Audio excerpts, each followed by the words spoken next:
Hello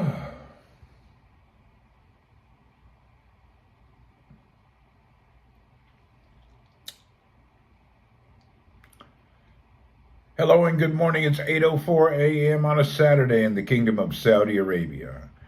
I'm awake, waiting on breakfast.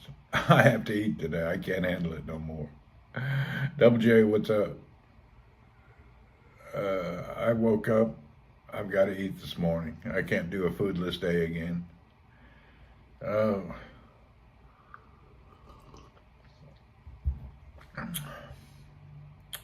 Yesterday's bike ride hurt me. I was out of everything. Electrolyte, I don't know. My body was empty.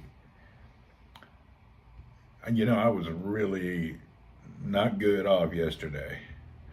Bombero, I see my message on Twitter. Yeah, I seen that. I was bad off yesterday. Whew. I read that all. I sent you a thumbs up. Diane, good morning. Yeah, I was not in good shape yesterday. It was more than too much. So I got to be careful. I have to eat and stay hydrated and be careful. So this morning I'm going a little slower. I've ordered some breakfast. I'll eat well, drink plenty of fluids, and then head out for a bike ride. I was really hurt yesterday. It was more than just a little exhaustion. It was tough. Oh my goodness, I was tough. That was definitely an unhealthy situation. Not good. So we have to watch the fasting. I can't get too carried away with the whole thing. Ronnie, good morning. Oh, unfortunately, Ronnie, I don't have the comments on where everybody can see YouTube and Twitch together. But I'll say, Ronnie says good morning, Twitch people. I'm using my iPhone, not my Android. So it doesn't show all comments. It only shows the comments you see is from the platform you're on. Which I don't know why Apple does that, or iOS, or whatever. It's weird.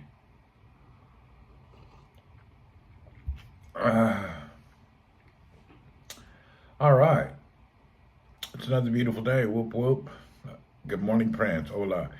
To increase and maintain glucose levels, you can snack on some nuts. Okay, they're extremely low in sugar and help maintain sugar levels. I'll have to thank you. I usually carry a little thing of walnuts, so I have to buy some more. You can fast on your days off. Cycling together is a double whammy. Yeah, it hurt me. So today we will eat. Johnny Be Good, good morning. Yeah, I was in a very bad situation yesterday. I think I was low on everything.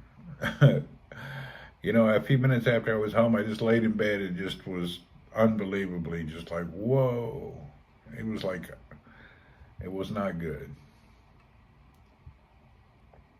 Very, very dangerous. We got to be careful.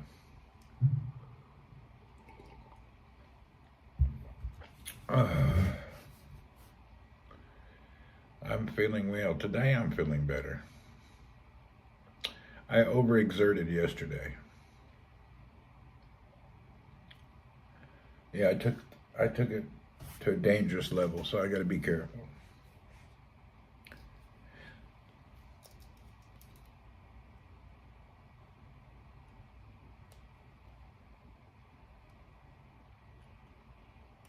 If it would have been hot and I'd combined it with heat exhaustion, I probably would have been very sick. I'm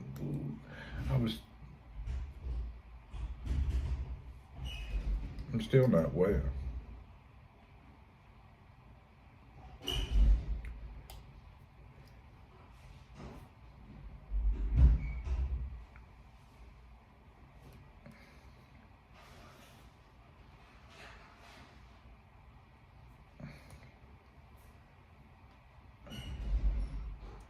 Cleaning dudes in the house. I've known him so long he don't even knock anymore. If I'm in bed naked, he's definitely going to see me spread.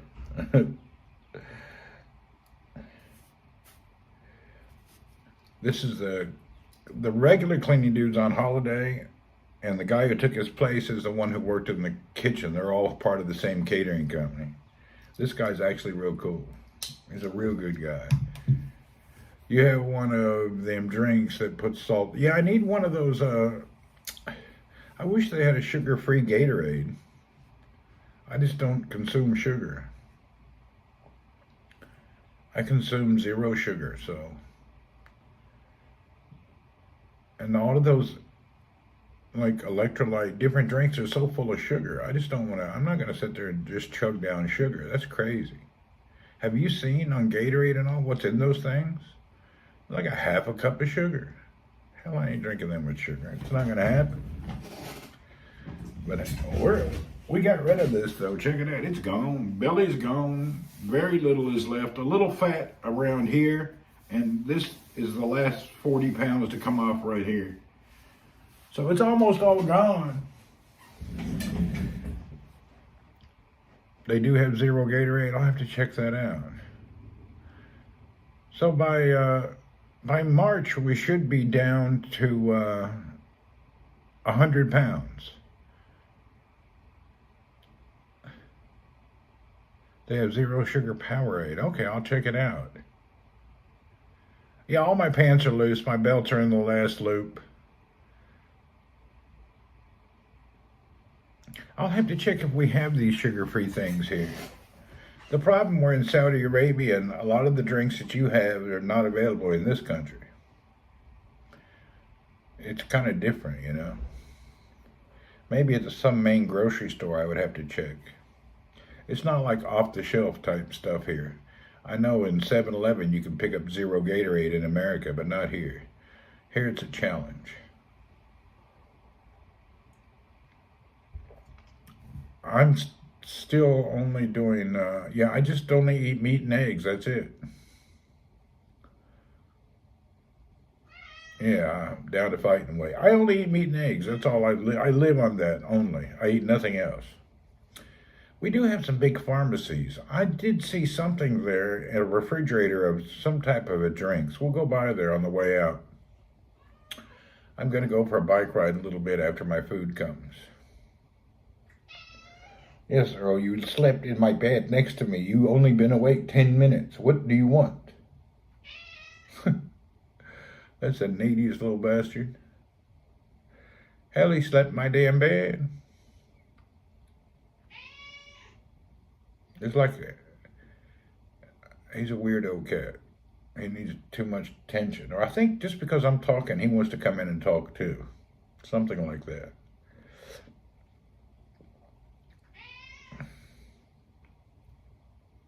Double J, you need to eat butter on a carnivore. It's very important. All right.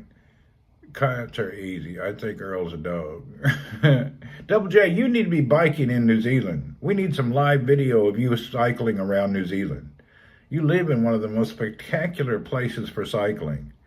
We'd love to see some live cycling videos, or at least some pre-recorded few moments.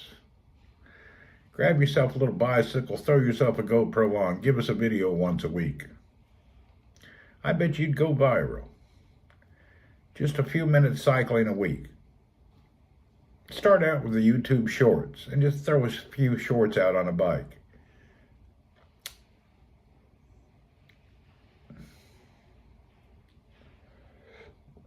Oh, I got to clean to the house in here today.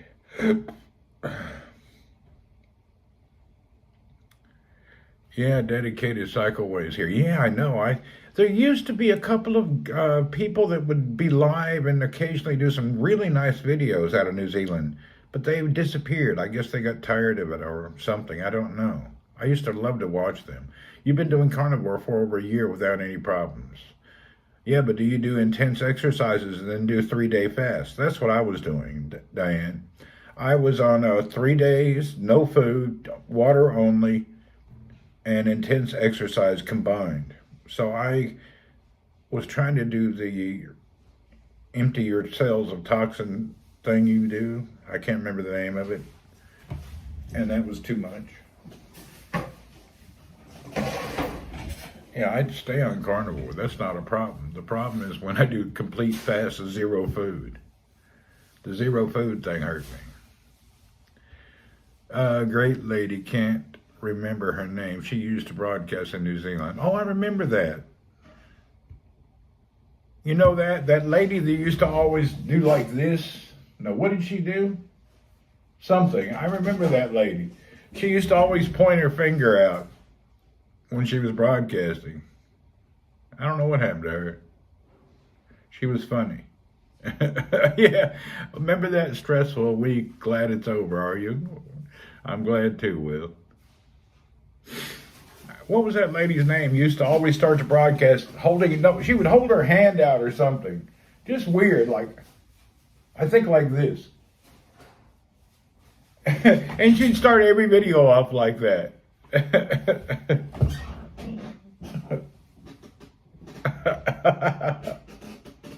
What was that lady's name? It used to crack me up. Sir, you look guilty. One by one, you didn't have to eat yesterday after the stream. I didn't eat anything yesterday. Today's is the first meal coming now. I did not eat. I suffered like hell.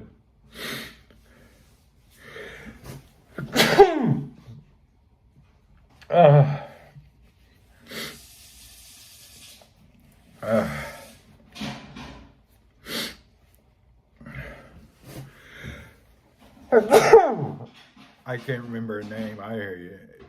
Is Ramadan the hottest time of the year?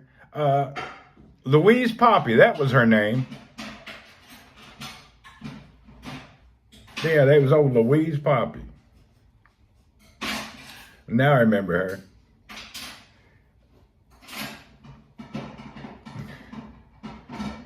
She's a tour guide in New Zealand. She must tour people that are in a coma. She never interacted with her broadcast. She just would talk and talk and talk, never read comments. That was the problem. It was kind of interesting, but she was zero interactive. But not very personable.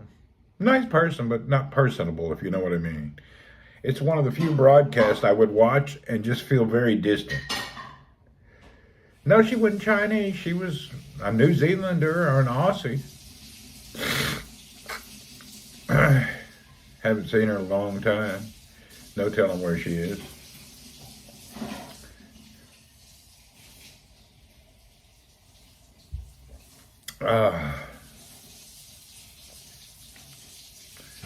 She was a Kiwi. Was she a Kiwi? I didn't know where she was actually from.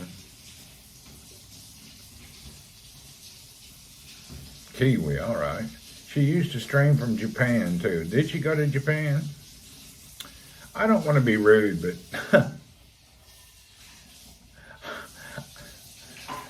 I see no excitement in Japan, personally. I don't really enjoy watching anything that has to do with Japan. Maybe because I've been to Japan and I know they're all assholes. So that's why I don't really like it. Actually, the rudest, coldest place I've ever been in my life was Osaka, Japan. Nastiest people. Did you remember Doja Cat streaming Periscope, making songs, going to random stores? No, I don't remember that. But really, I probably need to revisit Japan because my visit was so upsetting that I never went again.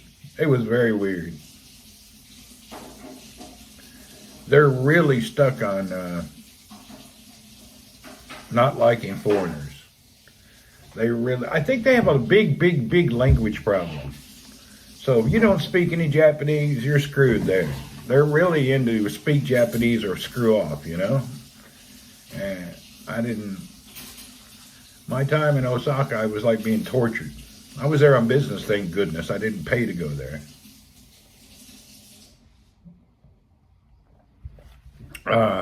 We got a smartphone now to translate. Yeah, but they still don't care. I got kicked out of a restaurant there. You want to watch that one? Thanks. Here's our exciting. Oh, inshallah. Okay, well, good guy. I've known Nice. him. How many years I know you? Huh? Now I know you 8 years? Long time. Yeah? Yeah. Yeah, 2 years. 2 years here. So you're working? Yeah. 10 years. Oh, my food came. Thank you. All right. 13 years.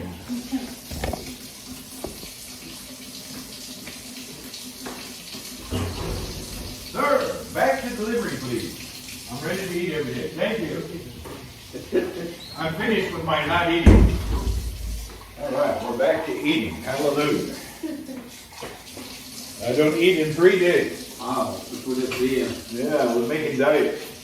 Too much. Now today I get to eat. Today I get to eat. Hallelujah.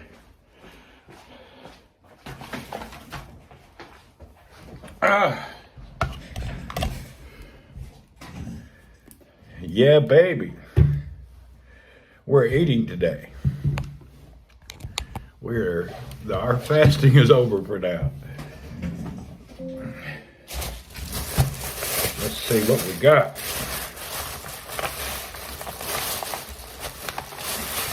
What's the food? We'll know in a minute.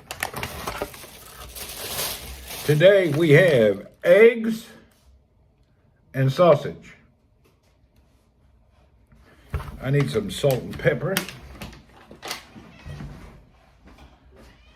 Excuse myself. Right here.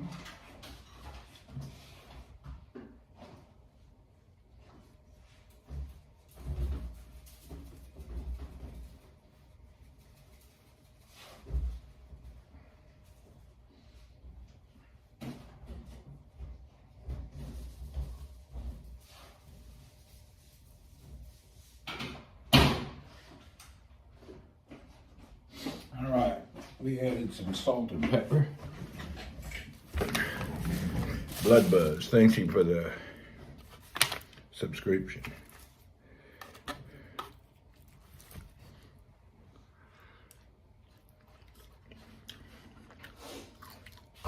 Oh.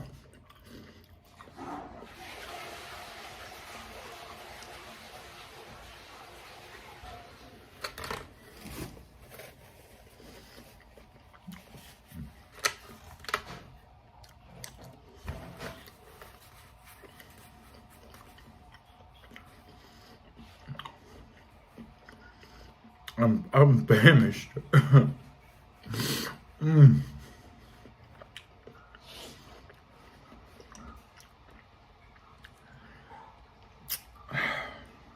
Wow.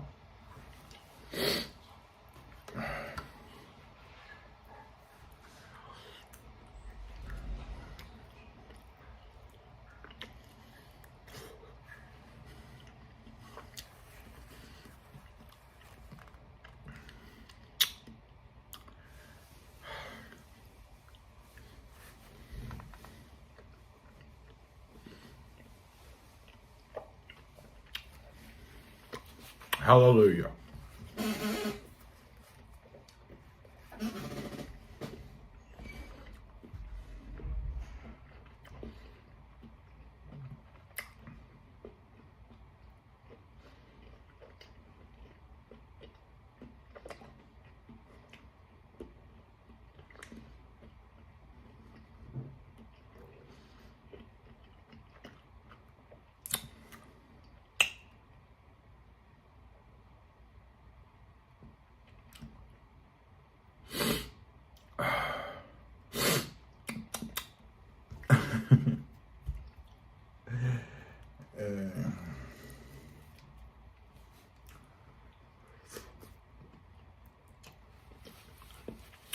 I didn't go to Bahrain. I didn't go anywhere.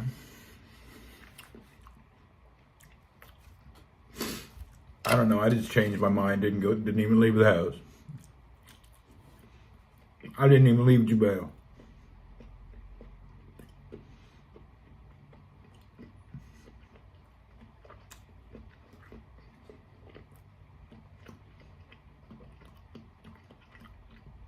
I'm still going to fast, but not as hardcore as I did this week.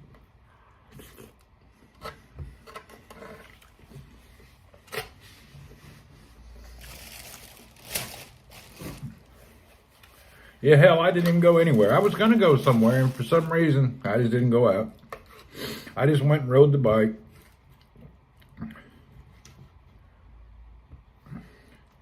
I had planned to go like 10 times yesterday and never walked out the door.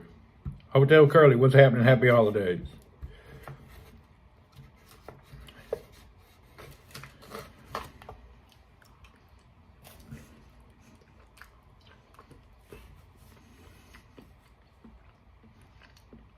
I can eat a Tic Tac and gain weight, probably.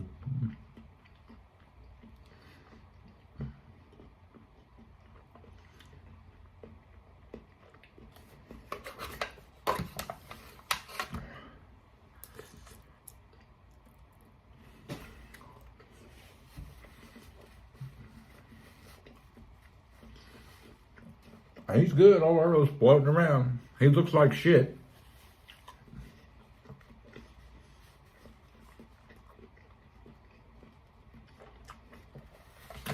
Yeah, he don't look very good.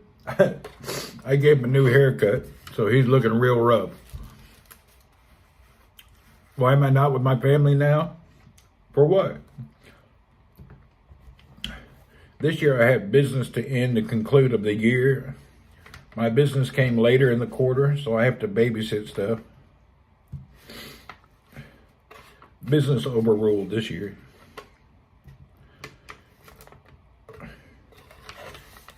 It depends how late in the year my business happened. So it happened a little late this year, so I'm kind of stuck here to watch what's going on.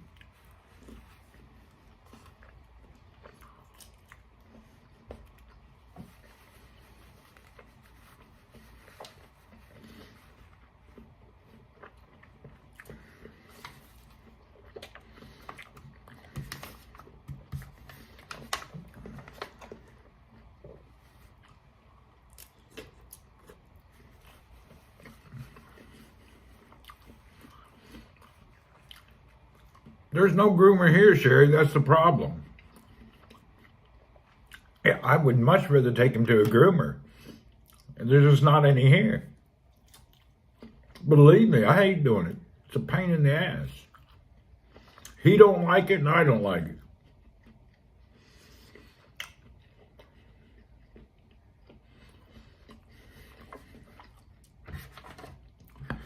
We both equally don't like it.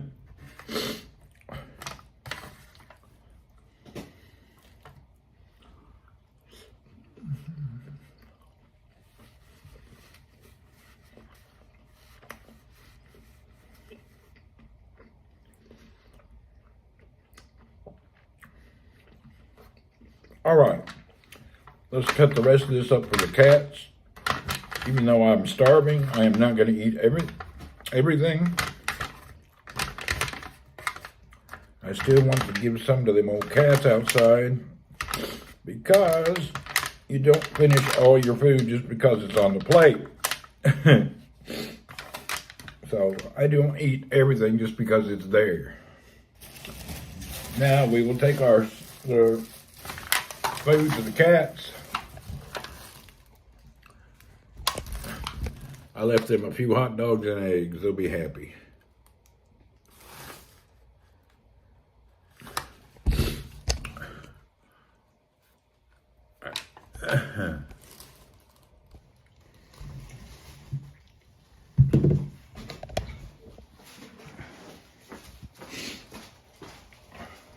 Earl won't eat it. Earl refuses to taste or even look at people's food.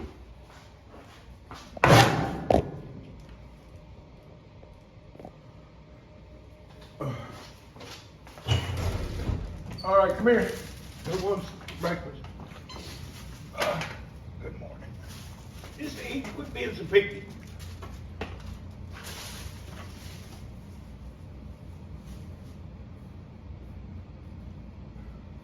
Here.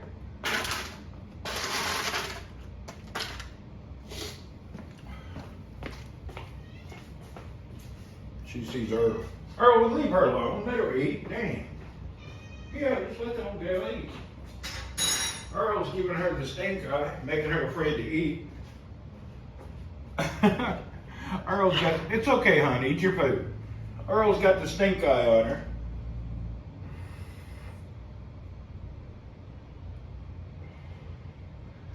I can't believe you're starving but paranoid. Just eat. He ain't gonna run out and attack you. Here, I gotta shut the door.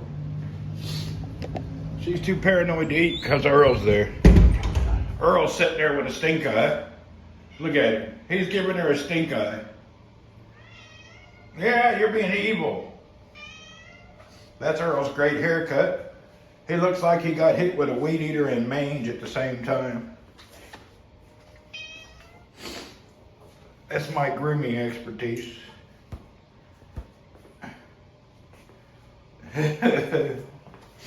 Anyway, that other cat, she's afraid to eat because Earl's a bully. Where's the mange? Where's that my cat? Looks like he got mange. He looked like he got the mange. There ain't a hair on his body the same size.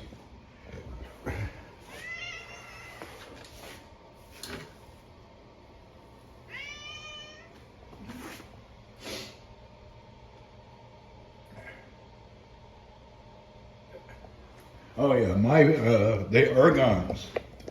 I actually had the ergons on my Brompton G model, but I found them to look kind of silly and big. So I went back to the regular Brompton grips and ordered GP3s, and then I put my GP5s on my Molten.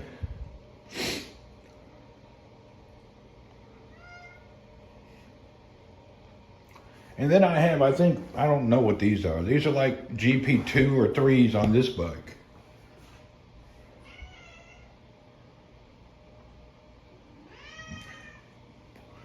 Anyway, I'll be selling all the bikes and only keep a Molten for myself. I'm selling every bike and I'm just going to keep a Molten.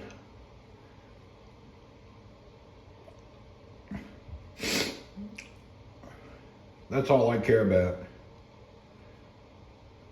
I use some kind of clipper, but he don't sit still and I'm not good at it. Anyway, I trade and play with bikes now as a hobby. I sell a few. So, if you need a good bike, let me know, baby. I got them for sale and ready. And I have but the problem, most of the bikes I have are only high end. I don't have anything cheap. If you're looking for a good bike, I can help you. But if you're looking for a cheap bike, I don't know, I can't help you.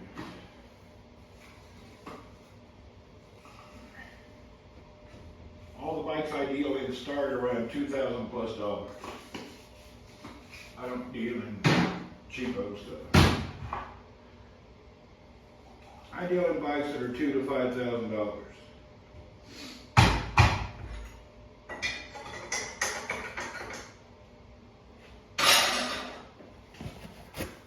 I ran over a skateboard today and broke my electric bike derailleur. Oh shit. Easy fix with a small bracket, I think. Yeah.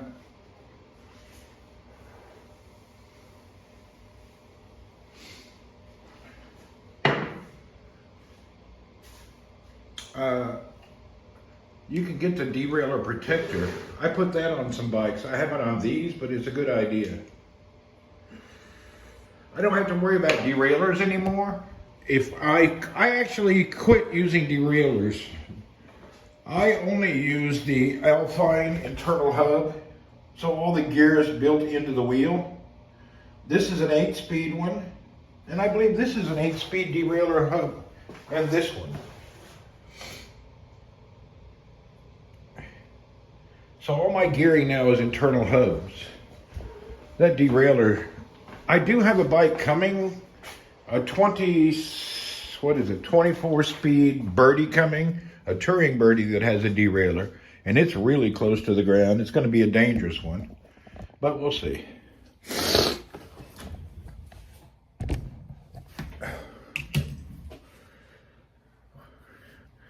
After I ran over the skateboard, it was bent and the wheel would not spin, so I tried bending it back in place and it snapped off. Yeah.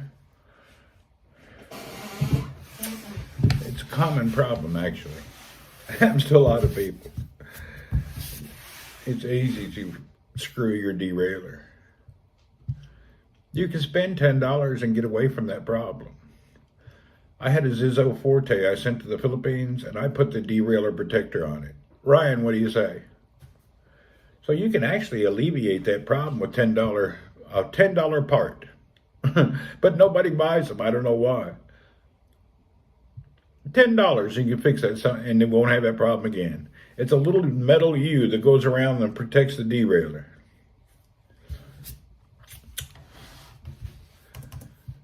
I highly suggest once you fix it, you buy one.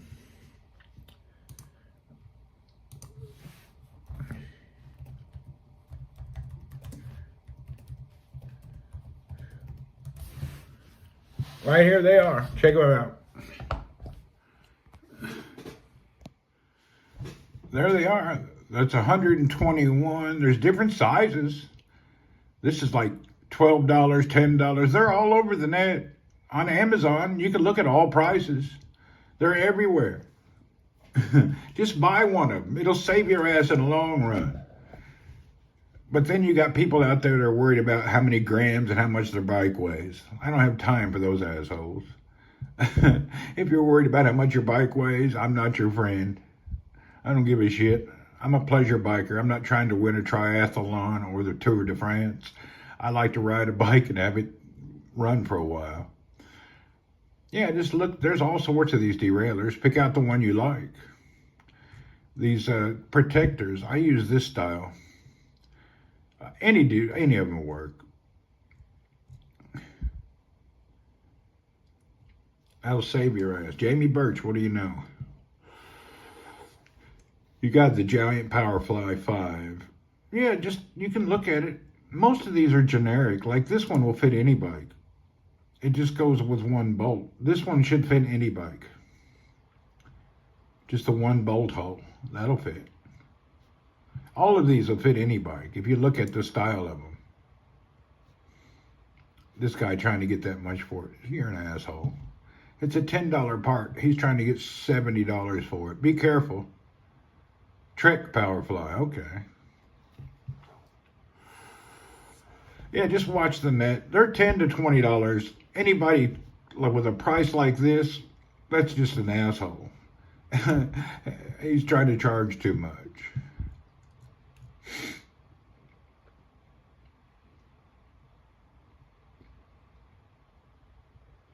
Yeah, you just got to be careful. Whenever you buy parts, there's some guy there's many people with reasonable parts, and there's some people just crazy and ask way too much money for simple stuff. Yours is this Trek Powerfly. Let's see what that is. T-R-E-K Powerfly. Powerfly. What version is yours? Powerfly 5. Let's see what we got here.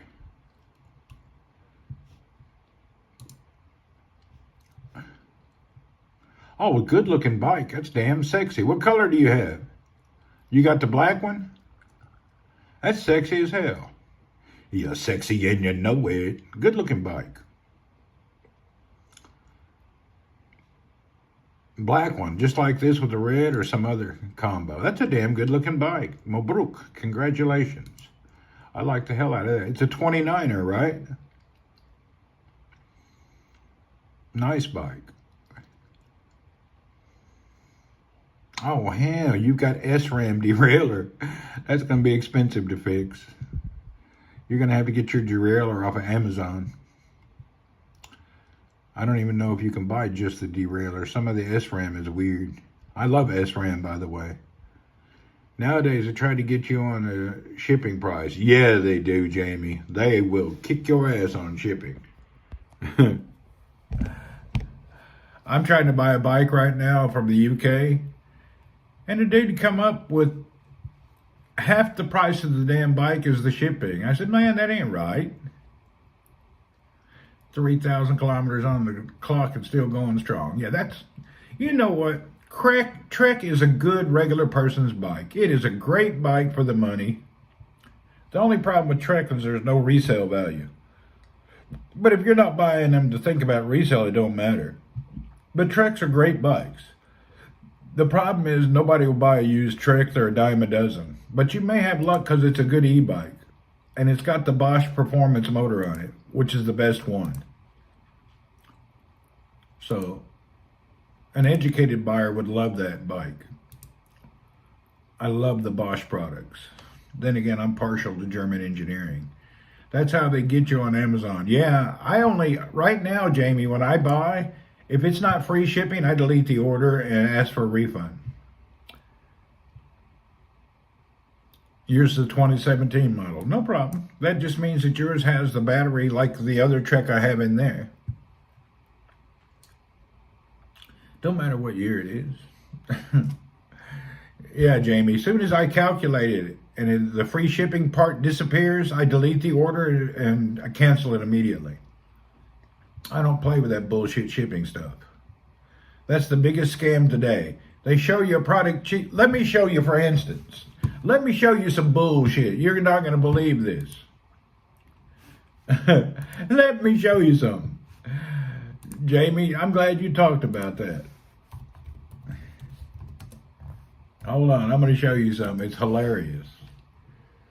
Let me see if I can find it here. But, oh, it's more than nonsense. It's some bullshit.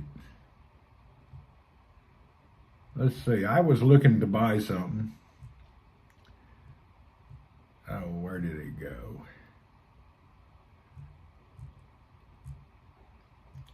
Okay, here we go.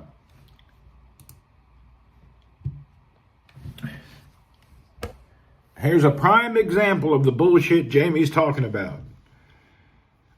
I don't know how to say this. Ecosmo 20-inch, nice looking folding bike. That's just a good looking bike. I'm into folding bikes mostly, by the way.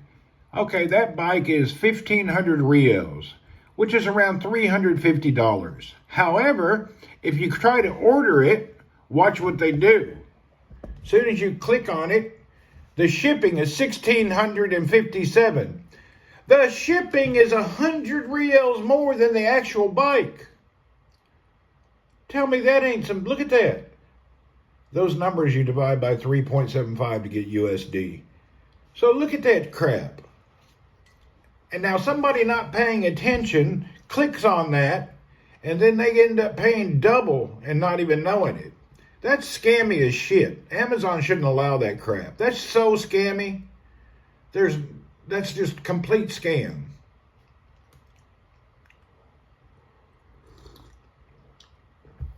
That's dead up scamming. They should not allow that. If you're looking to buy something, be careful. Yeah, Amazon has a lot of scams. You got to be real careful. They got a whole lot of scams. They allow too many scams on Amazon, to be honest. They need to chill out. They're not vetting the sellers very well. Yeah, there's a problem there. That's the scammiest deal in the world right there. You really got to pay attention to your cart. Scamazon, that's what it is. Scamazon, they're good at that. Or I clicked on something the other day. Delivery by tomorrow, pay 20 reals extra, which is a little extra money for shipping. I click on it, everything looks good, I check out, and then I get an email. Your arrival will be in 30 days. What do you mean? I need this. I have a broken part. After I clicked on it, paid the extra money, I'm not getting it the next day. Now it says I'm getting it in 30 days. Well, I deleted that shit, and I demanded my refund. They tell you, oh, it will arrive by this day. But at the checkout, there's nothing said, and then they change the delivery date. Even this one has that. Look, this one here says, you're going to get it by Sunday, the 5th of January. If you go through all the checkout, that some bitch may not come till February. Amazon, Jeff Bezos is really doing a scamazon lately. He's gotten carried away. He needs to control his shit. He probably don't care. He's in his $1 billion yacht, screwing his $10,000 hooker.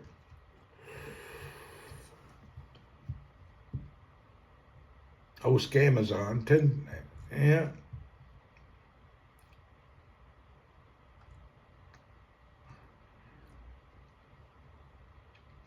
Anyway, there's all sorts of stuff on the net like this, especially in Amazon. You got to be real careful.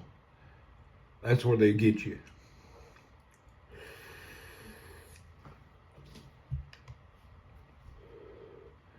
Freaking shipping. Ryan, what was that phone you wanted? Let me look it up. I didn't do it yet. I was sick yesterday from tiredness. Let me get that phone. What phone did you want? Let me look on. You sent me that on Twitter, didn't you? Let me see how much it is here. Ryan, there it is. Let me look.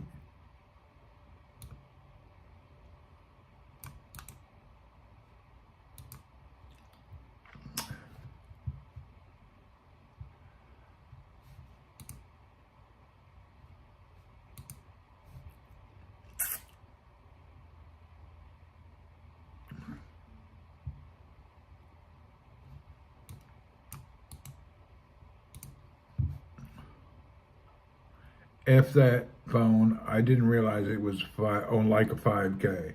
No, I can buy them for around $1,500. They're not that high. Let me see how much it is at our regular store here.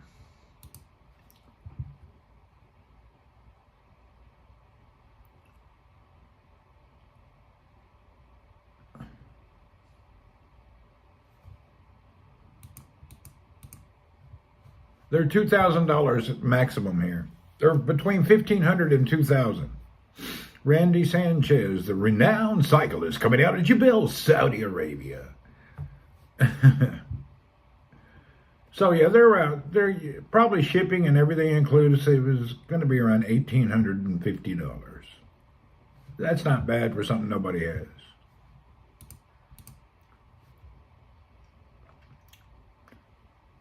We're lucky here. We get all the good brands in Saudi, and we get a better end model for some reason. They give you higher specs and a better model in Saudi. I don't know. I guess it's the market, and that's what they do. When you buy something, I can buy it here and get better specs for the same or a less price. Maybe shipping. I seen a bike like your Brompton today in the States. Yeah, there's a lot of Brompton lovers there. It's not 5K. I get it for 2K. Should have took a pic of it. I'm just going to stick with folding bikes. I love them. And actually, I'm trying a Birdie next week, but I'm going to stick with Moulton. I like Moulton bikes. They're freaking amazing. I can't explain it, but they're amazing. Everything else is just second rate until you ride a Moulton. I cannot tell you, I can't explain how great it is. You have to get on one. Once you ride a Moulton, everything else is just crap. Really, everything else is just garbage. On my Moulton, I can burn up 20 to 40 miles in a few. I'm just flying on that bike everywhere I go. And then the built-in suspension, it's not heavy, but it's just enough to give you a perfect ride. I can burn up the miles on a Moulton. I did 100 kilometers the other day, didn't even know it. I just whipped it out. The only problem I have, if I do too much sprinting, then I get hurt. What's the main benefit of the folding bike? The main benefit, you put it in the trunk of your car. Take it with you. You put it in a suitcase, take it on an airplane. When you get home, you fold it up, put it under your desk or next to your cabinet. Instead of some big-ass bike, my Trek takes up half of my living room. That's the benefit. Folding is awesome. Folding is the best bikes. You can take it with you and always be biking. I mean, if you look here, let me turn this around. That's the biggest folding bike, supposedly, the Brompton G-Line. And hell, it fits on a coffee table.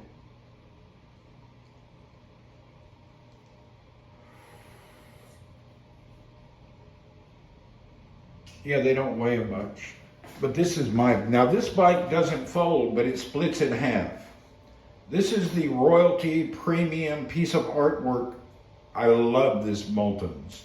This bike, it has a pin in the center of the frame that comes out and a screw. And then the cables have a quick disconnect. And this bike cuts right in half. So you end up with two little pieces and you can put it in a suitcase.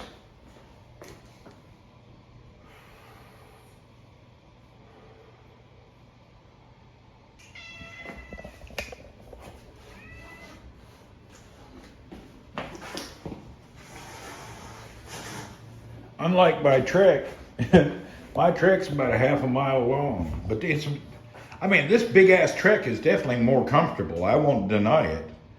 This Trek here is freaking amazing. If you can't really hardcore bike, you can turn this on the E part and put it on power, or you can use it in economy or turn it off and it rides the same as a normal bike. But when you put it in the power mode and turn it on, this son of a bitch, you can burn out the miles. This is an awesome bike. But this bike's heavy, hard to bring around, but I love it. It's still a good bike.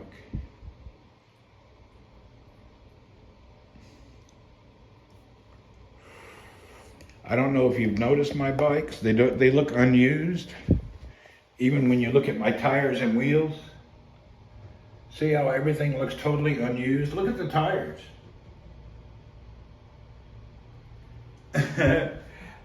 See my tires? You want to know how I keep my tires so clean? This is how I do it. I spray them with the Get Sun 4X tire foam. You spray that on there and then you wipe it off. So it keeps your tires and your bike looking like they've never been used.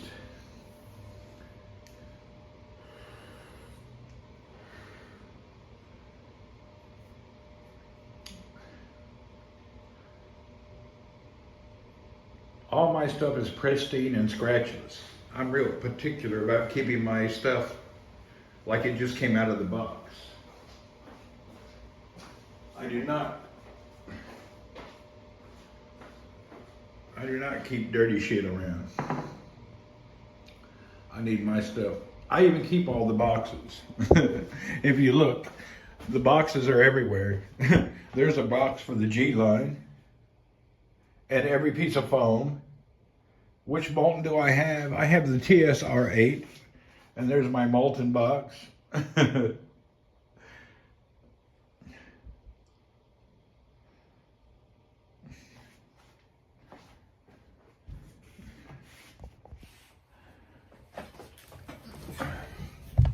I have the lowest end Moulton, the $2,000-$3,000 one. I will buy the nice one someday, but not now.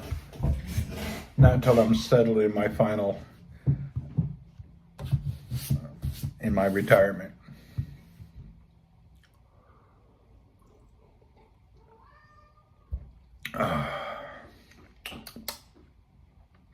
I keep every rubber band, every piece of foam, anything that comes in the box, even the stickers, I take them off slowly and I save them. But I've always done that. When I was buying and trading and selling phones, I would keep every little piece of wrapping so everything was returned perfectly.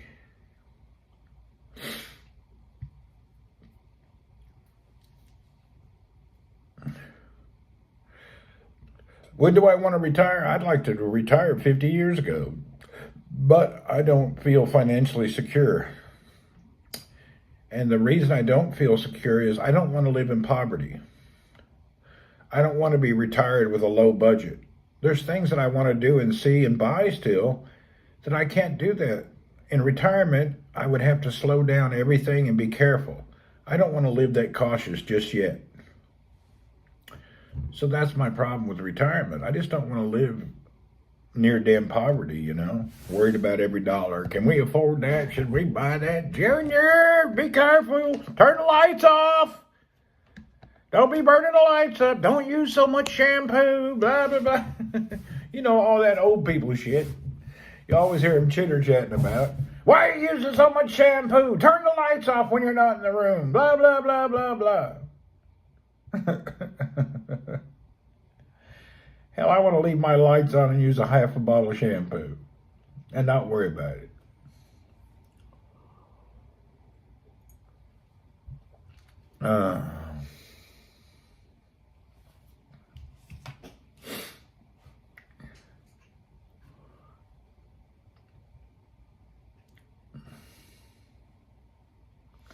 I could retire today and live in poverty. I don't want to. I don't want to live in no poverty. Oh, hush.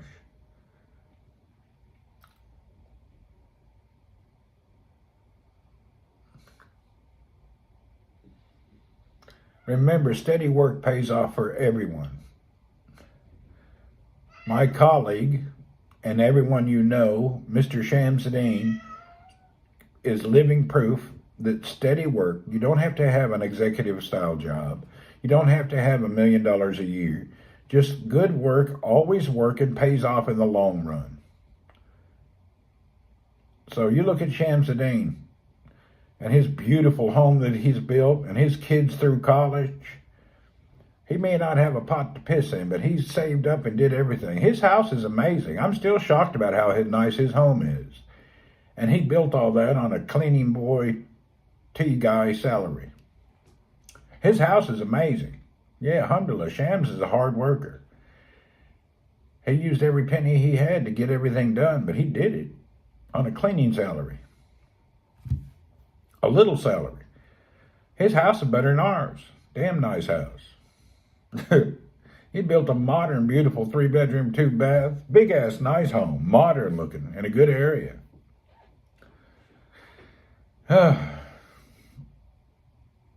He did a really good job. The old boy has a mansion. He does. It's amazing. You would never expect Shamsuddin to have a house that nice. It probably took him years. Yeah, it took him years of hard work, but he did it. And during that time, he sent all his kids to college, too. So he did it. He just completed his house 6-7 months ago. It's wonderful. He's a damn good dude. He just proves that you don't have to be rich to achieve everything. Just steady work pays off. If you're not working, it's your fault that you have problems. I don't care who you are. You need to work. Unless you were born independently wealthy. Just work. And quit saying, oh, they did this job and that job. Screw you. You can work at Taco Bell your whole life and end up with a house, a car, and kids in school. You just have to budget. Anybody can. You don't have to have the best job in town. Just any simple job, steady work. And if you're married, you and your wife both have simple jobs, you can really achieve a lot.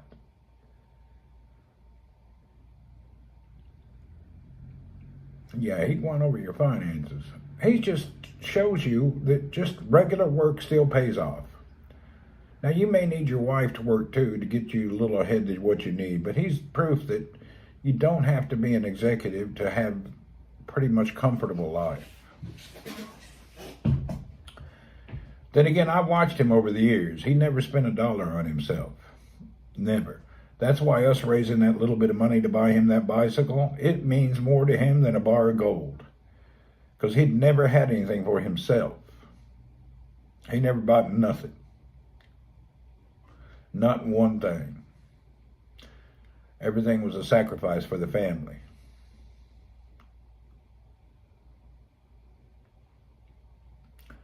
So, hallelujah on Shamsuddin. His house is in Kerala. In a nice neighborhood in Kerala. Oh, he's loving that bike. He's riding every day. He went out this morning. He called me at 7, but I was asleep. I see the missed call. I'll call him after a bit and see if he still wants to go. But I didn't get up today. I was tired and hurting. Yeah, his house is in Kerala.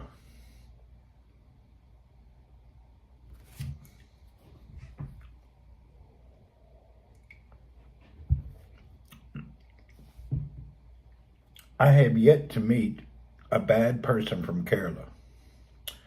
Kerala, I think, is higher educated and a better part of India.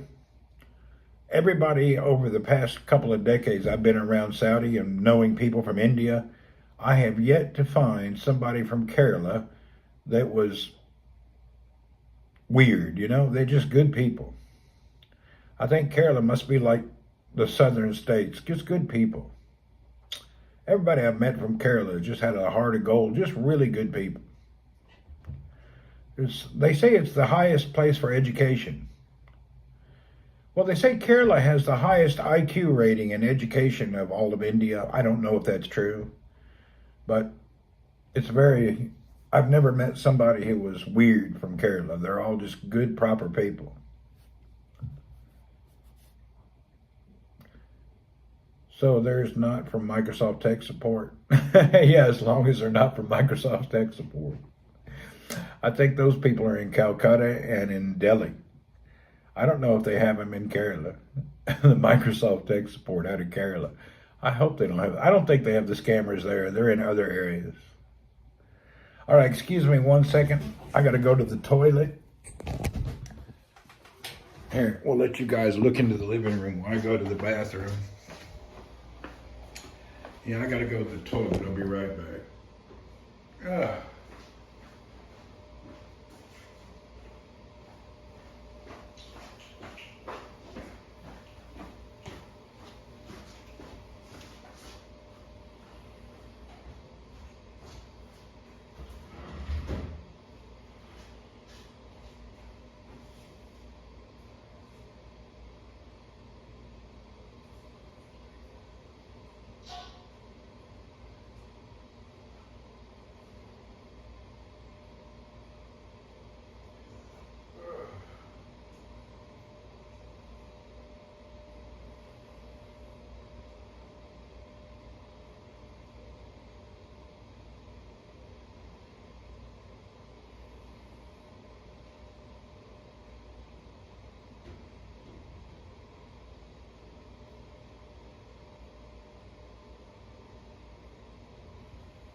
In the jungle, the mighty jungle, the lion sleeps tonight. Who will wombombole? Who will wombombole? In the jungle, the mighty jungle. That lion sleeps tonight. Ooh, I did not get the $29 bikes yet.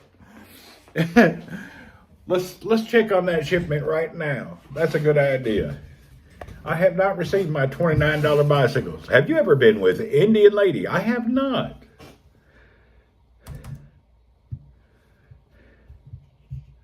I have to say I have not. I have not kicked the boots with the old Indian gals. I'd like to. I'd like to get the leg over. Sounds like a good option, you know. Get the old leg over. Actually, I was at the pharmacy the other day trying to buy some curry masala condoms. They didn't have any stock of them. That's another story.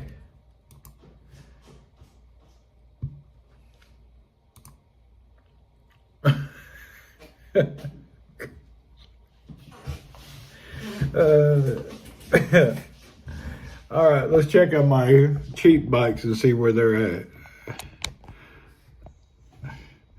The typical AliExpress harassing me with discounts and coupons. My account, my orders. And let's check the shipping bike on my $29 bike. Let's track it. And it just says shipping, it just says your shipment is on the way. There's nothing other information. It's been on the way since December 18th. It's been 10 days now. The tracking information is just total BS. I don't understand it. And then you go here. You go over here to the shipping company. Check it out. Come here. Track that bastard.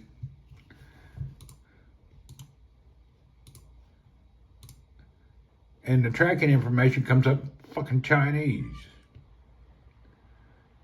So hell, I don't know where it's at. I don't know what that means. I don't know if it's on an airplane. I don't know if it's floating around. Hell, I have no idea what's going on.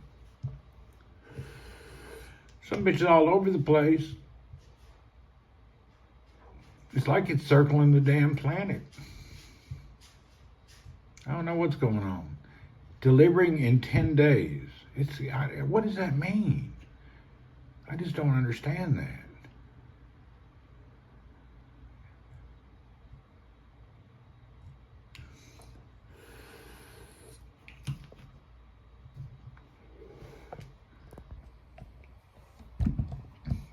Anyway, bunch of BS. Don't know how Chinese by now. I don't know no Chinese. I can't. Have you tried to read Chinese? You know what Chinese language looks like?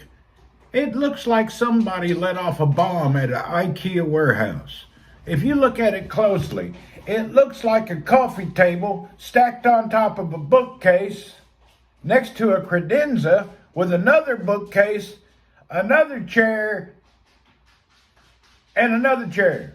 It looks like bookcases and credenzas and chairs just layered all over each other. And that's that Chinese language. It looks just like an IKEA warehouse. Can't figure out what that stuff says.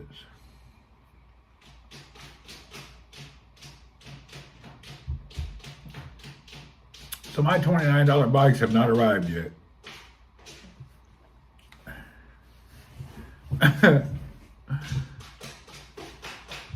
Earl's digging to China again.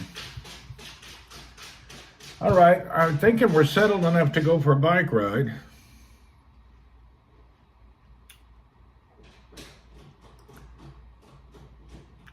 It's far from understandable. Oh, you can't even comprehend it. It's really complex.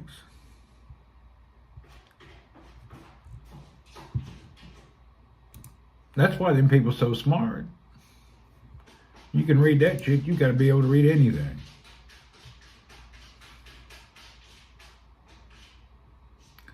Oh, Earl, digging to China, retarded cat. He always does that shit. He'll dig on the wall, dig on the floor. He digs like an hour or two a day. It's his job. You hear he's not even hitting anything. He's just scratching a wall or the plastic. He don't know what he's doing. He's a dumbass. Dumbass cat.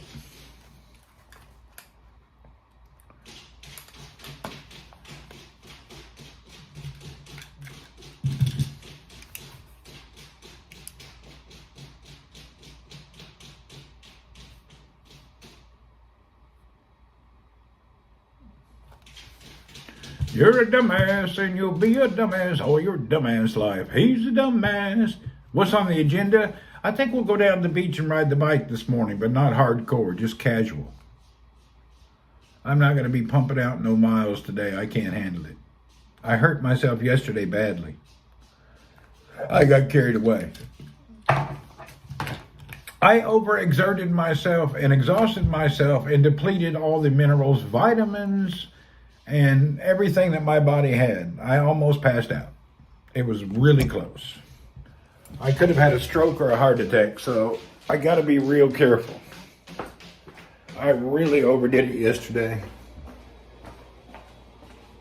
You got to be extra careful. I totally overdid it.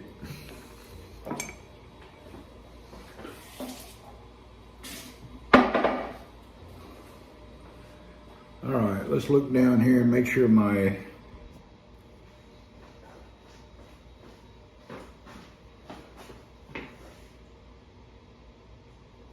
I need to turn this around.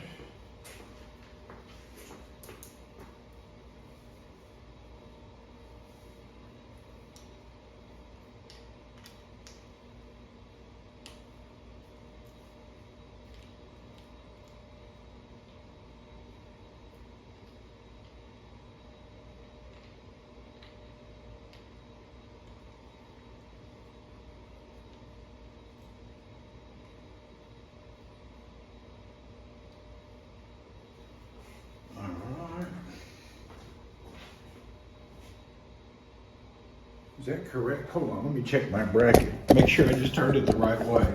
Hell, I may have turned it the wrong way. See, that is here. Then it goes like that. No, it's correct. Okay, my bracket's correct.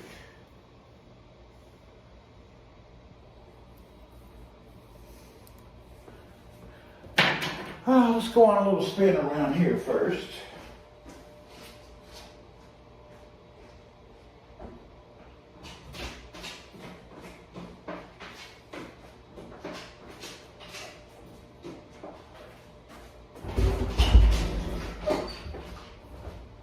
We're going to take a little tour around the compound here first, see how the bike is feeling today. Then we'll head out somewhere.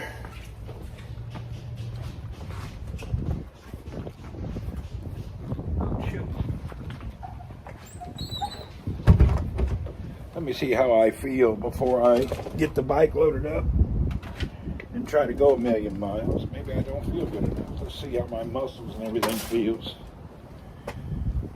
Oh.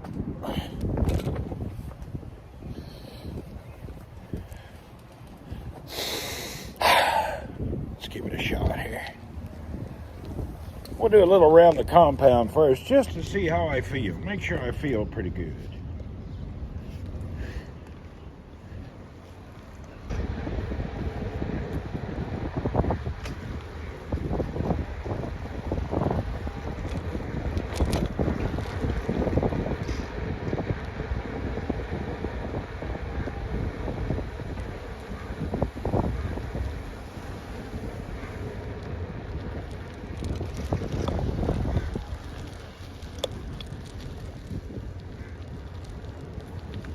Morning, Mom.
Just a second.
together deep.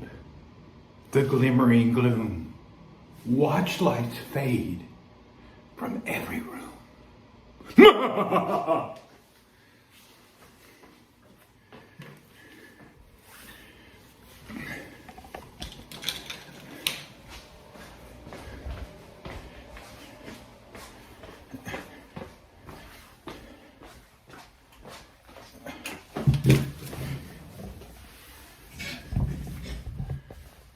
Poor Randy needs some food. I just ate already. All right, let's see if old Dean Saddam is available. Where's old Sham Saddam?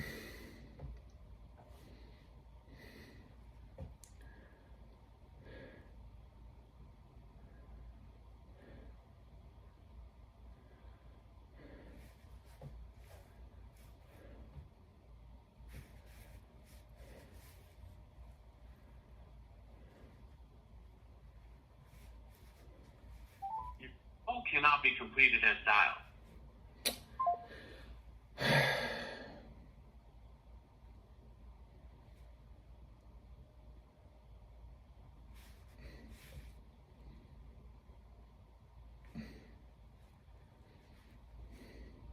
To complete this international call, please press 47 now.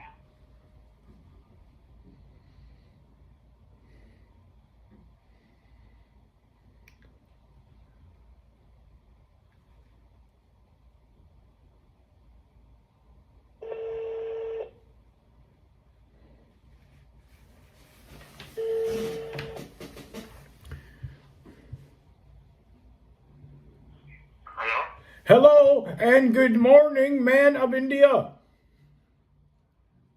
India, now morning waiting, now at 7 o'clock. Yeah, you want to go now or busy? Busy, oh, okay. Next week, inshallah. Oh, you don't want to go now? Now class finish, 2 hours class finish. Okay. House. All right. Shukran. Ma salama, habibi. Okay? Okay. Okay. I don't waiting now. Oh, Inshallah, next week. okay. Inshallah. Okay, sir? Ma salam. Okay, thank you, sir. Thank you. He just got back. He's been riding for 2 hours, so he don't want to go no more. Oh, Shamsu been on it for 2 hours. He's a little tired.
Sharon, are you still here?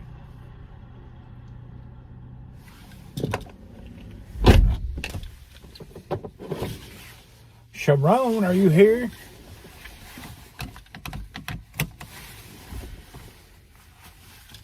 Johnny Be Good, are you still here?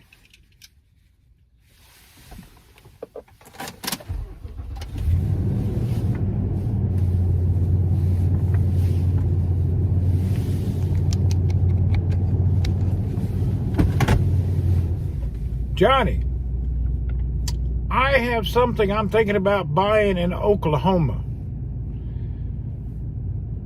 Would you mind me shipping it to your house and then you reshipping it, or is your life too busy?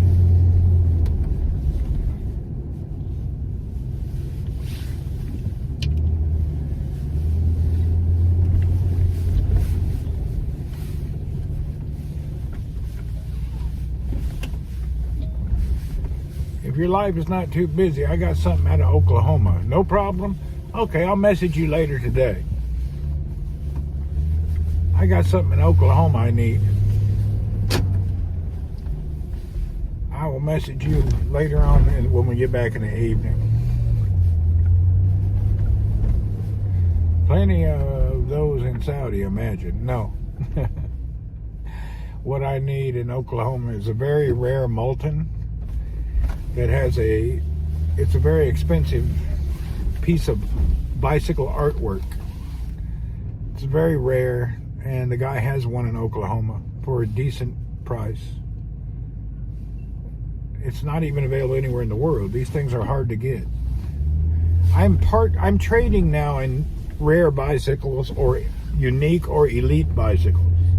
It's only a part-time hobby I just started.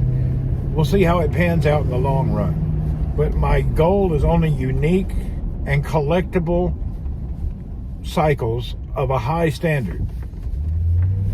So I don't really want to deal in your nickel-dime bullshit. Just very unique stuff for a certain clientele of people.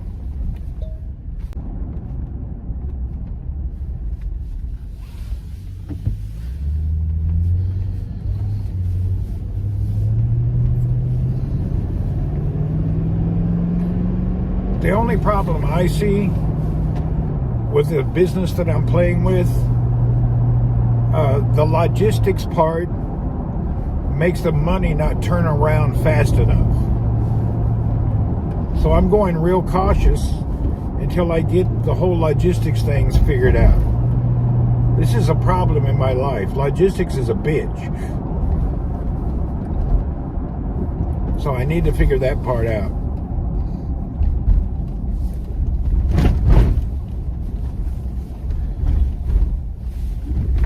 Yeah, the old logistics is pissing me off. Hell, they're making as much as I am. Probably more sometimes. We got to get this logistics, shipping, and all this figured out.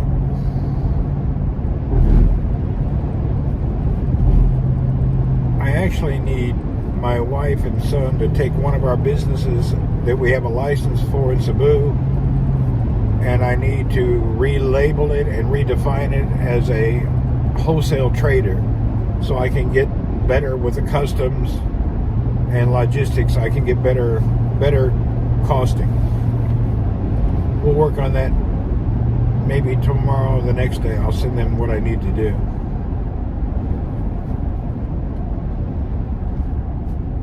I need a wholesale trading license so I don't get whacked with customs for retail. We'll figure it out. It'll be done sooner or later.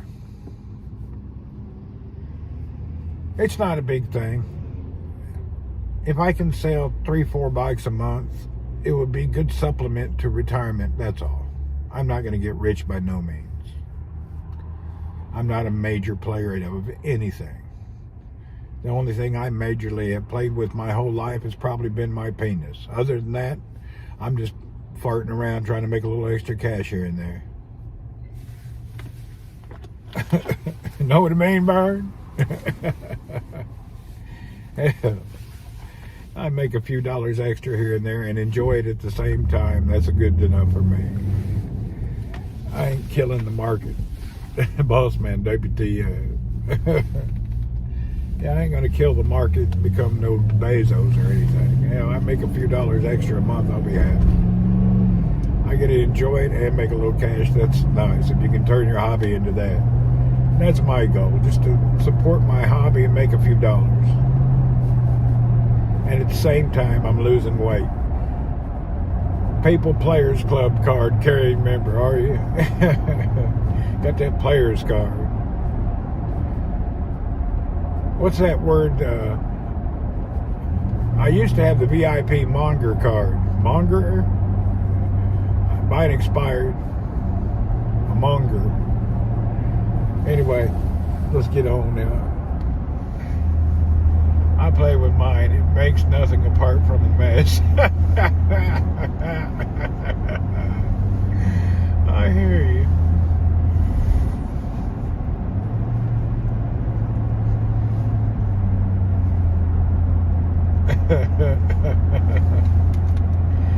Lord have mercy.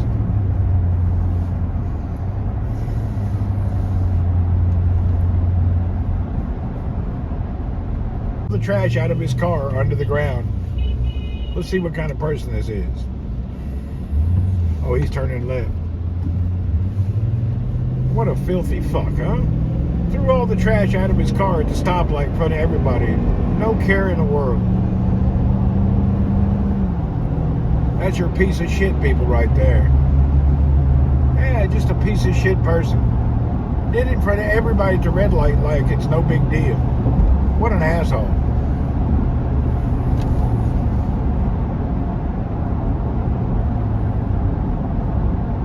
What an asshole. Unfortunately, there's a lot of people like that in this world. Trashing up the world like it's nobody's business but their own.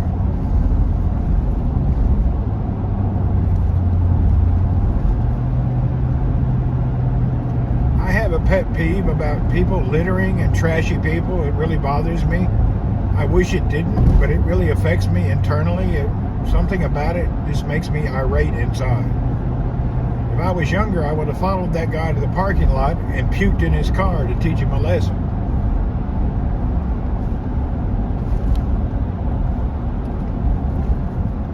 Hell, California's burnt down 3 times from people throwing cigarette butts out the window.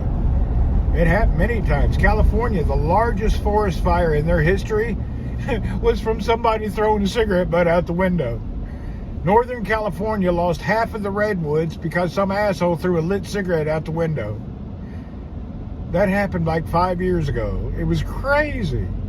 Threw a lit cigarette out the window and burnt down half the redwoods. Same thing happened in Utah. People don't understand. That thing will smolder and burn down a whole forest. Hey, Kim, what's up?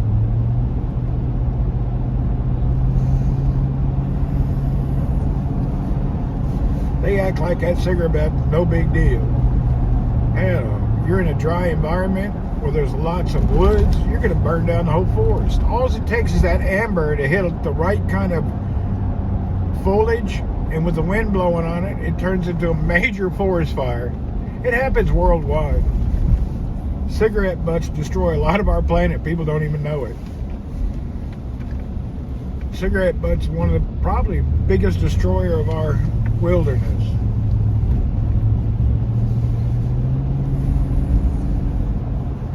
Huge fire now in Melbourne. It's crazy, is there?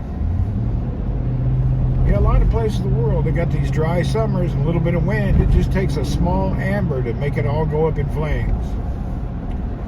And apparently it's really hard to put them out because they don't figure it out until it's like a major area is on fire. By the time they get there, it takes them weeks to get it calmed down.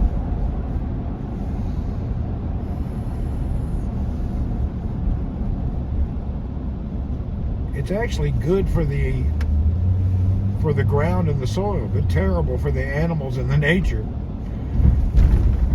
Yeah, it kills all the poor animals, but it does give nutrients to the ground, but it's still not a good thing. Yeah, you can't replace them redwoods. Look it up. I don't remember if it was 5-6 years ago. Them damn redwoods, majority got burnt down because of a cigarette butt.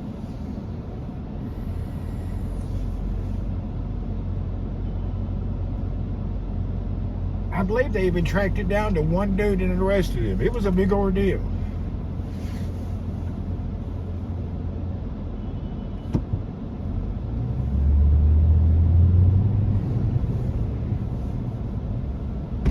Oh, come on now. Why are you in front of me turning left in the wrong lane?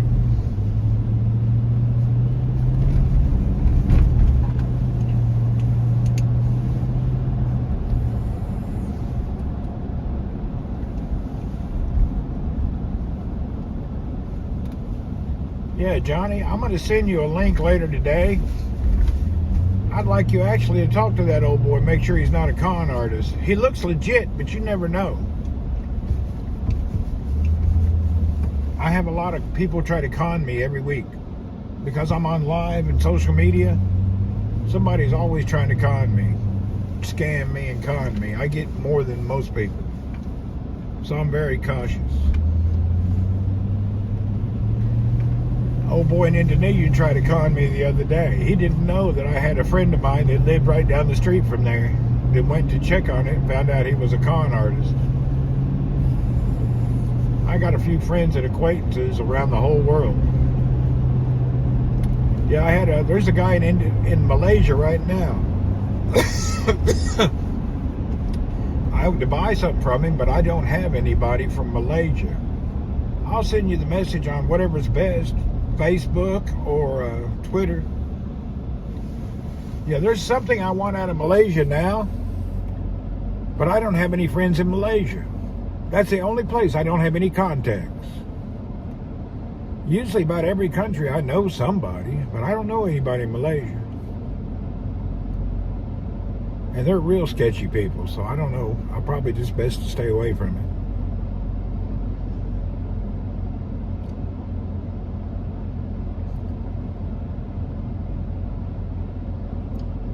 You know, I've met people from Malaysia, but I've never befriended them, you know what I mean, in any personable way.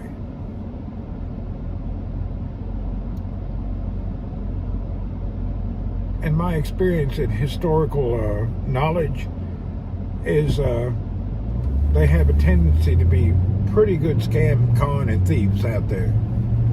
So the fairly worldly educated Malaysians are known for thievery and scamming. So I know it's against my better judgment even to be contacting this person, but I tried. I don't remember the town in Oklahoma. I'll look it up later when I get home.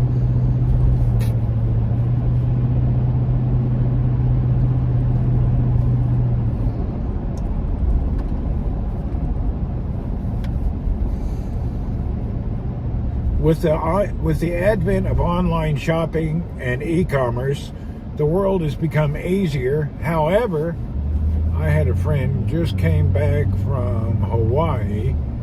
He said mango $23. Jesus Christ, $23 for a mango. I can get you 100 mangoes for $23 in the Philippines. Nice to meet people in Malaysia. Where are they? $23 for a mango? That's some shit. Somebody got royally screwed there.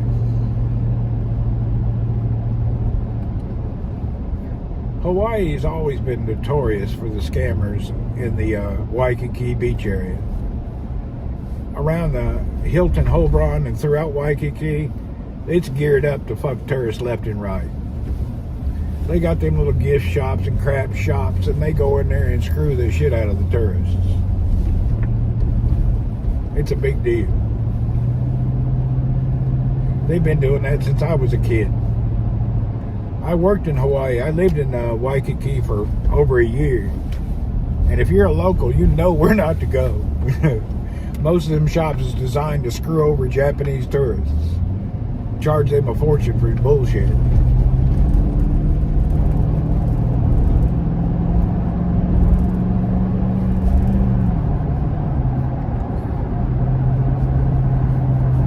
Yeah, they got a lot of little restaurants there that infusion type restaurants that mix Japanese food and fruit, and hell, they charging people $20 a bite. $9 for 6 large ones at Costco. See, there you go. $23 for freaking mango. That's just insane. That's some highway robbery. Scammers all over the world. Yeah, the internet just gave them access to every one of us is the problem.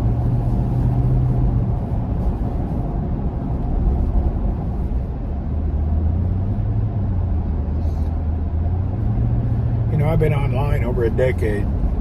I get my fair amount of people trying me every week.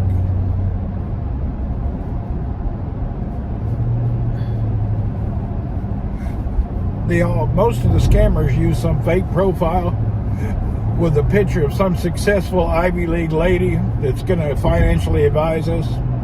Kiss my ass. If you're from Harvard and you're living the $1 million life, please don't contact me. I ain't got nothing for you. We can't even relate. Yeah, I don't think you even should talk to me. I don't think we have anything to talk about. You're living in a $10 million house in Beverly Hills, driving a new Ferrari. We're not friends. I got nothing against you, but I don't think that I'll ever be in your category. I couldn't handle it. I can't handle that much stress.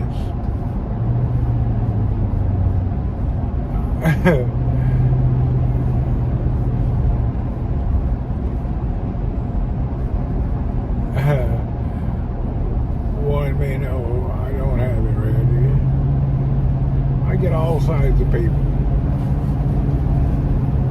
All right, let's get this turned around.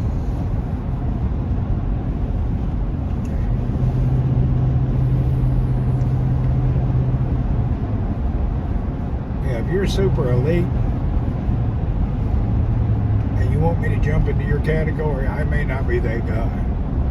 I hope you enjoy the bike trip, and I'll talk to you later. All right, Kim, see you later. Thank you for coming in. We appreciate you.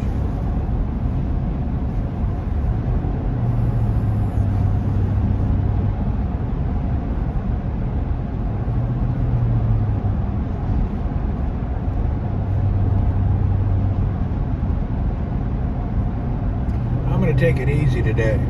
Now I've had food and nutrients in my body. I'm still real sore, so I got to take it slow, but we'll get out there and putt around and have a good day. We won't be doing any sprinting in high miles. Yesterday was a major screw up. I pushed it so hard.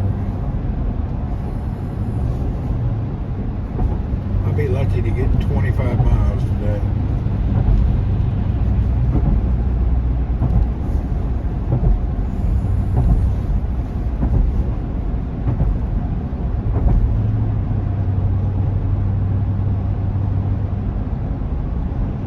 Yeah, it's still the weekend today. Tomorrow's back to work. You know, between Christmas and New Year's, there ain't jack shit going on. I hate even being here.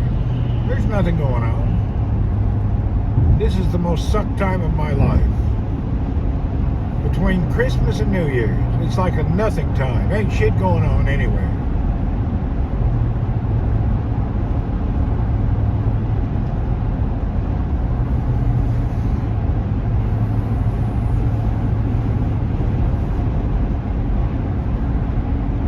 Yeah, I have to look for a sugar-free Gatorade on the way back.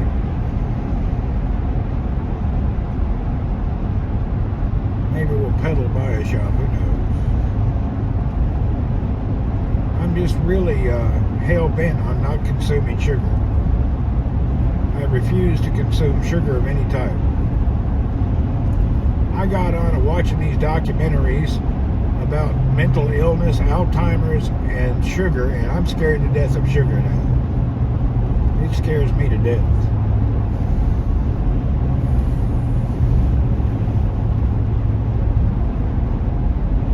Yeah, all people's on the holidays. I'm deathly afraid of processed sugar now.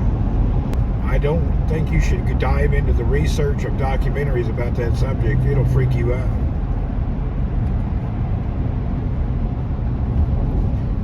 It's really quite disturbing.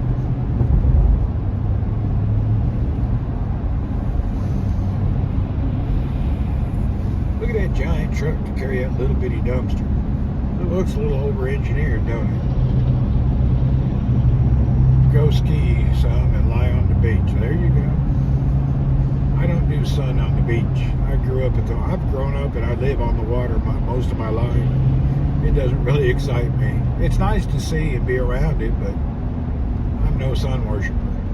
That's why I wear this silly hat and this long sleeve jacket. I don't want to get skin cancer. I try my best to cover up. I used to think it was silly, the Japanese always covering up and using umbrellas. Now I understand why they do it.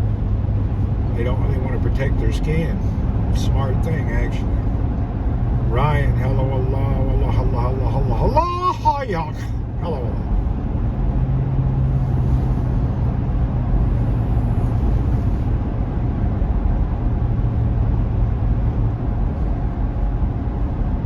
Usually we'll start at the end instead of starting. We're going to start at the other end of the beach instead of the place I usually go. A little change of view, not much, but a little. I usually exit right here, but I'm going to pass and go to the last exit and get off. You lost half your nose from it, see? Damn stuff will get you. Because you're out there fishing, not wearing any sunscreen. You got to be careful.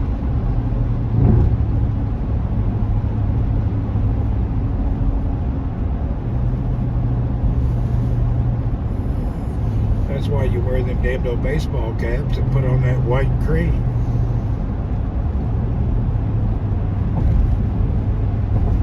Hats are there for a reason, not just it's to keep the sun off your face and nose.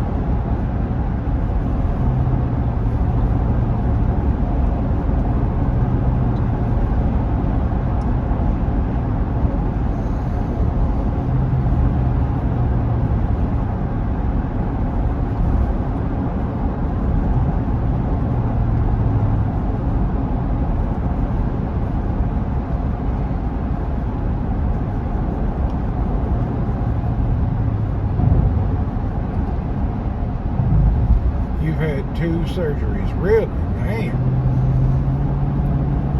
That old sun and beach can be dangerous.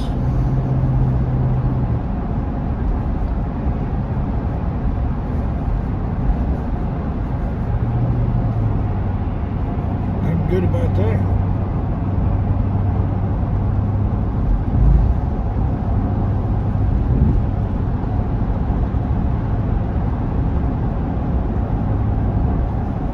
Also wore a baseball hat, but it wasn't enough, really.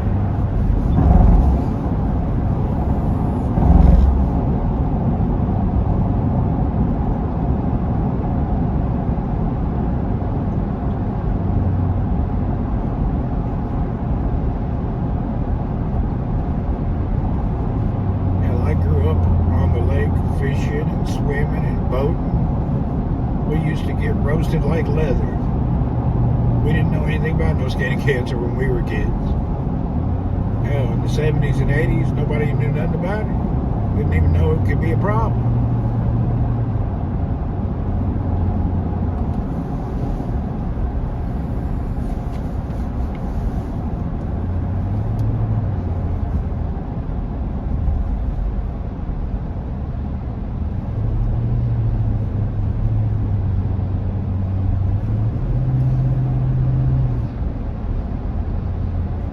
You're doing, but I ain't passing you. It's only a 1-lane road. Egg dude. Oh, Saha Arabian Farms. I hate their eggs. I don't know how they do it, but their eggs are no good. I bought some of their vitamin-infused eggs. Hell, they were nasty. They have vitamin D and vitamin E enriched eggs. I didn't care for it. I just like a good old normal egg. Aussies also really have to look out because they ruined their ozone. Really? I don't know. I watched a documentary about the ozone, and it's better off now than it's ever been in history. Most of the ozone was destroyed by giant volcanic eruptions. It had nothing to do with people. That's actually fiction. That's them people trying to tax you more to fix something that's not your fault. That's big bullshit on the ozone. One major volcanic eruption destroys more ozone than 3 million BMW drivers could ever do. Be careful with that propaganda they put out there trying to get you to fix the environment with your money. You can't fix it. And that's just facts. Look it up. It doesn't take a lot of studying to check it out. Yeah, doesn't take major science. There's a lot of scientists that'll tell you the truth. The other scientists are the ones trying to steal your money to save the environment. Sure, people do harm the environment, but nothing compared to the way the nature harms itself. Shit, I can see right now this is not going to be a good day. Look at the trees and the wind. It's freaking windy, man. Riding a bike in a strong wind sucks balls. I hate riding in the wind. Damn, I wish I'd known it was going to be this windy. I would have rode I would have brought the e-bike. Shit, it's really windy. Damn it. Hell. It's going to be hard. It'd be like somebody pushing on your chest.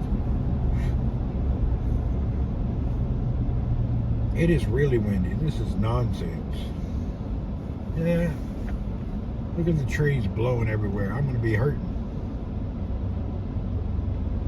It is what it is. Ain't nothing I can do.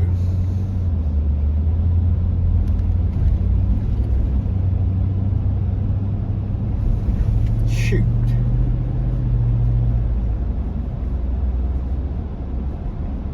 Wildfires. Yeah, that's true.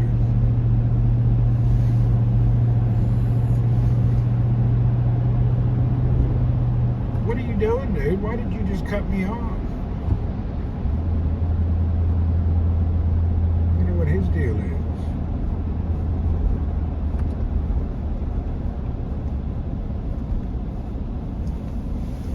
This old boy's in a hurry, driving like a fool. He's lucky I'm not in the mood to lecture today. I'd like to get up and talk to him about it.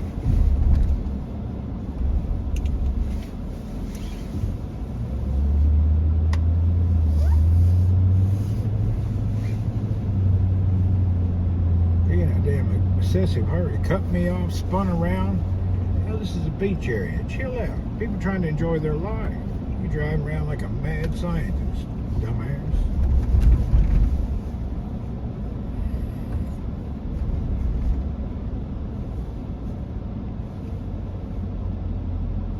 You know, I'm gonna park up further.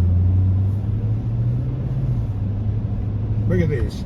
19 people watching one guy up on a lift cut a tree. 19 people telling one guy hanging by his balls from a tree how to cut the branch. I love it. One dude up there risking his life and a bunch of people yelling at him. That's some typical bullshit right there.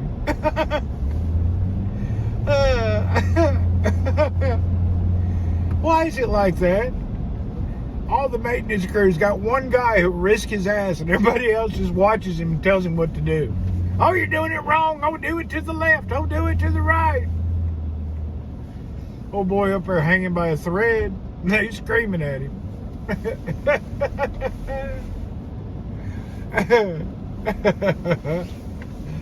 That's some hilarious nonsense is what it is.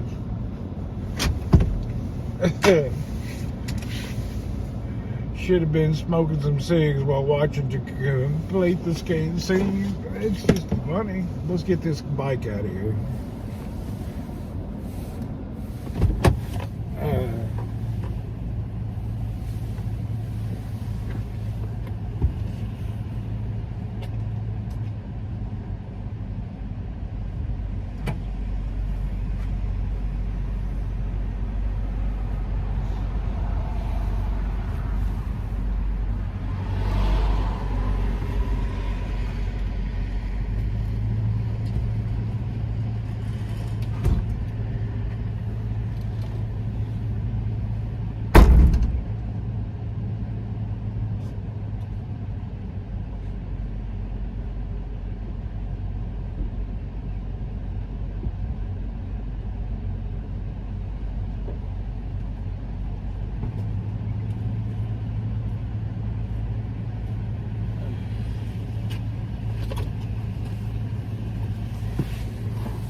tighten up my hat a little bit. It's so windy.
Ride it like you stole it. No boy riding like he stole that thing.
Good morning, ladies.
Ooh, it's windy.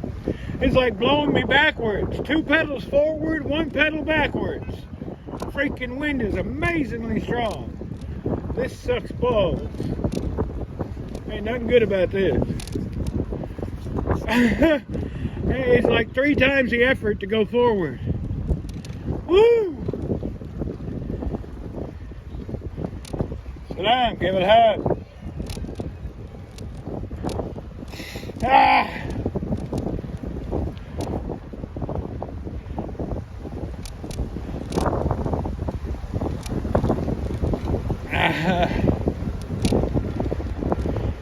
It's freaking hard.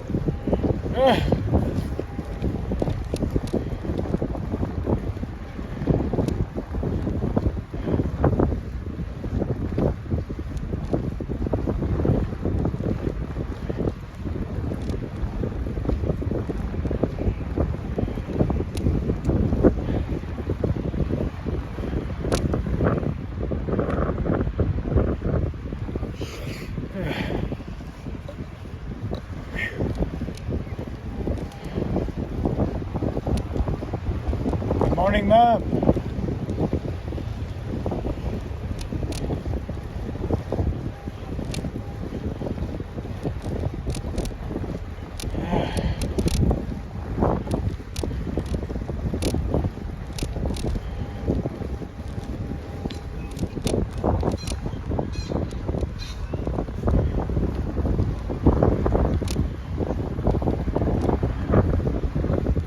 Hell, this is torture.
Fish! Hello, Shabab. Bobby Quiz.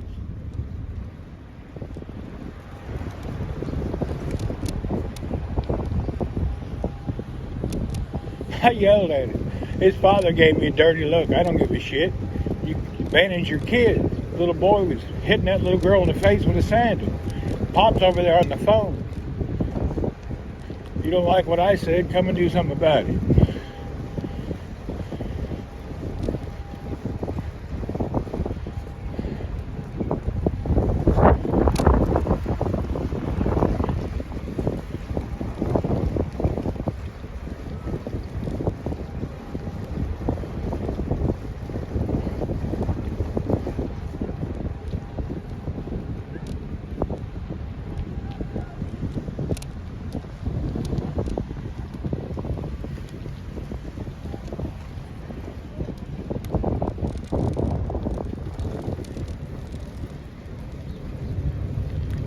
Now the wind's behind me, thank God. That wind in my face was torturous. I turned around. I'm tired of riding in the wind.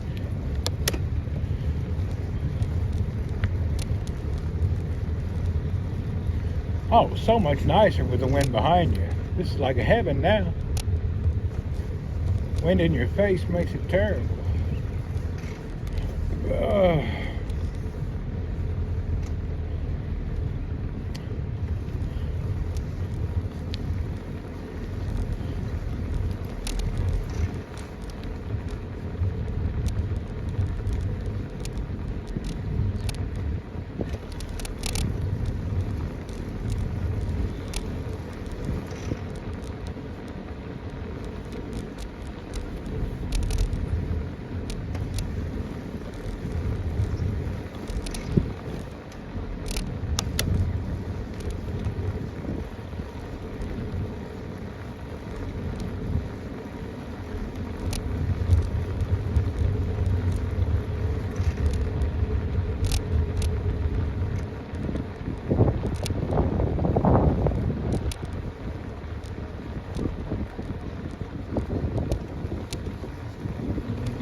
You guys want some shampoo?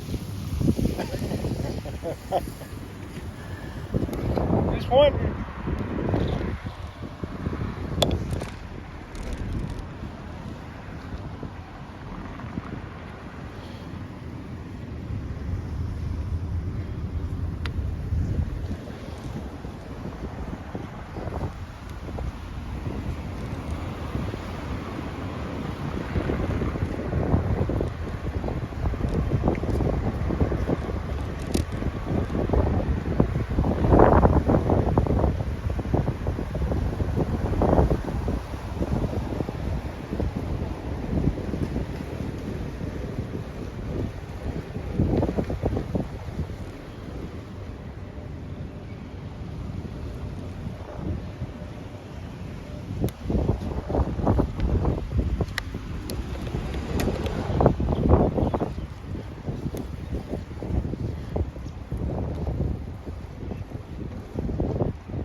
Morning.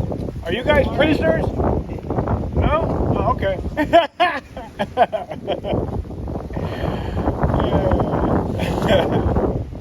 I thought they were prisoners. I'll be damned. These regular working people.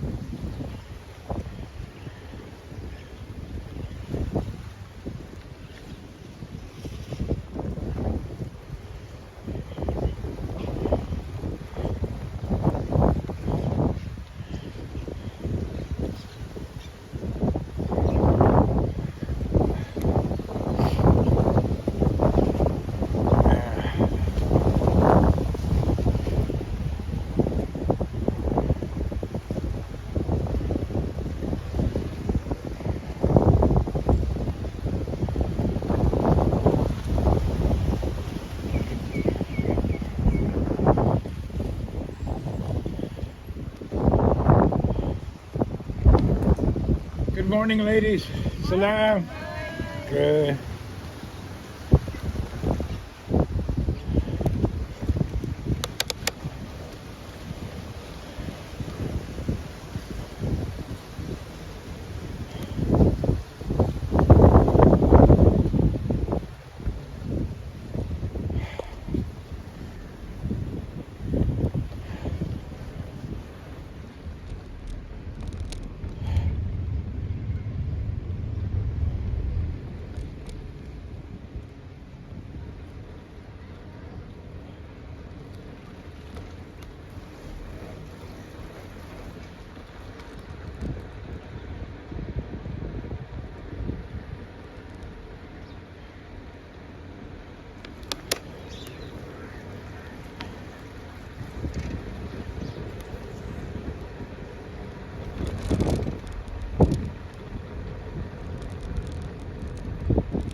We gotta stop and hydrate.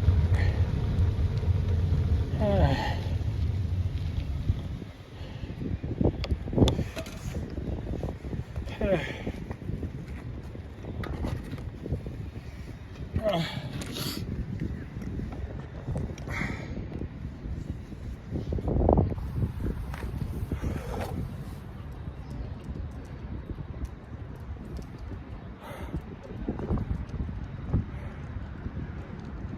not far off going to bed.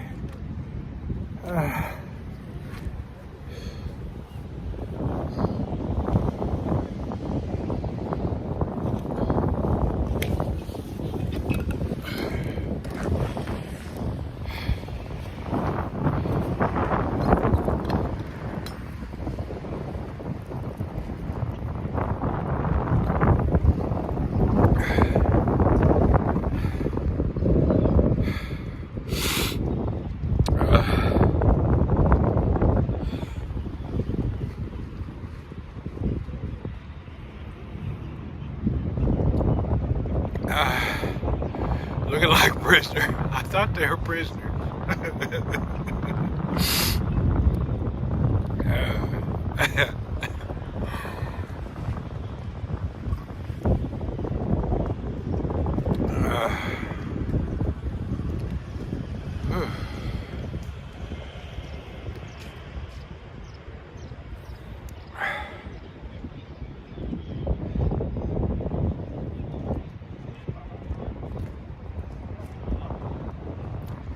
I'm doing good. I'm just a little tired because yesterday I overdid it. But I'm still going okay. I'm moving right along.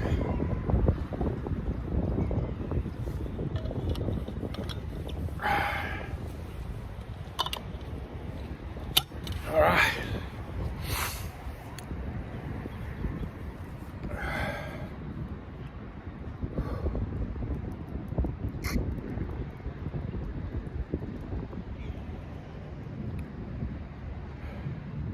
It's like a grease tourist, no problem.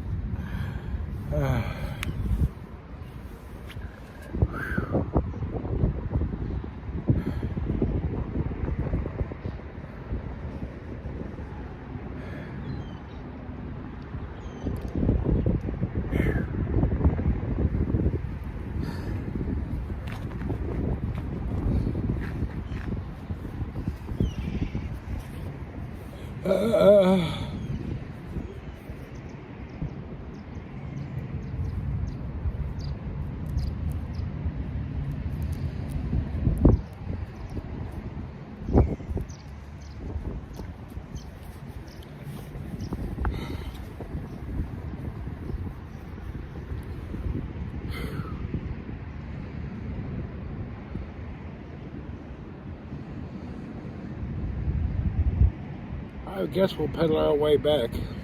I'm tired.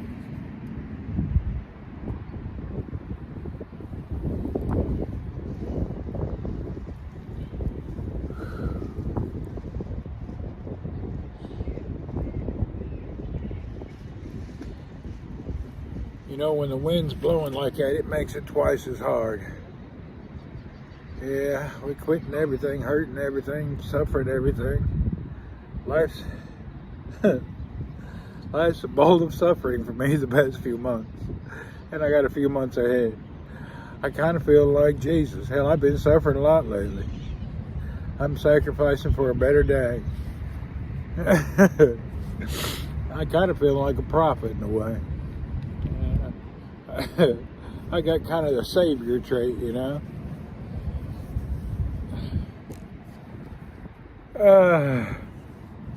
I ain't trying to save the planet, but I'm trying to save one fat guy. So I'm just a savior, here to rebound myself through the graces of my own doings. After the sins of the devil have departed, after he consumed over 100 pounds of flesh inside of my internal bones, it's just a miracle. Thank you, Lord. Let's go.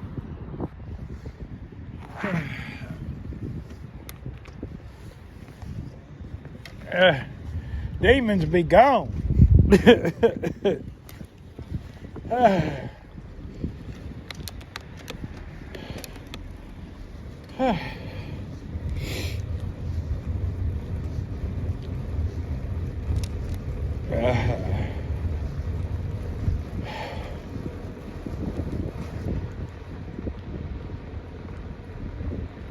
Hell, every time I turn around, I'm 20 miles away from where I want to be.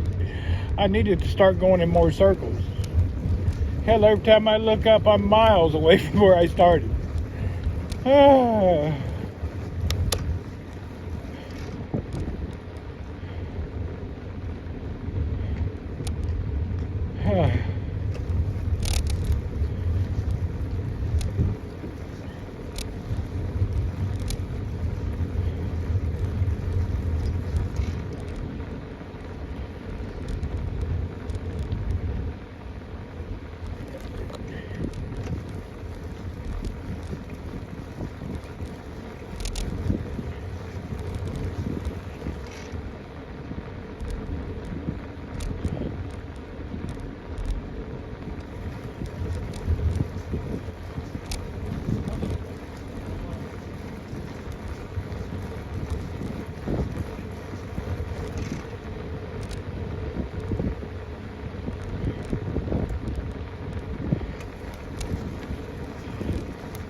I'm done. Good ride again. Okay.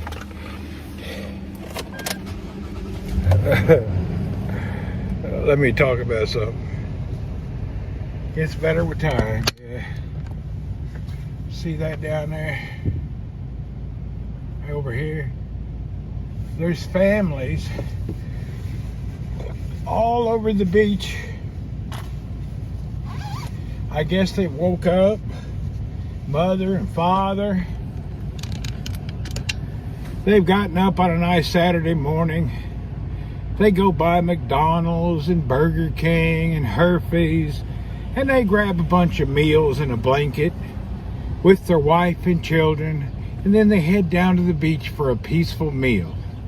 I can really respect people who have learned to combine nature and the path to diabetes one-on-one. Let's wake up and go get diabetes at the beach. And we wonder why we got a problem in this world. Let's just wake up and go consume our diabetes down at the beach.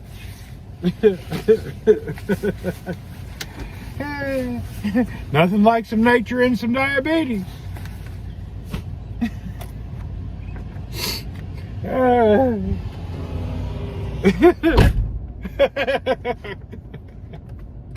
Yes, sir.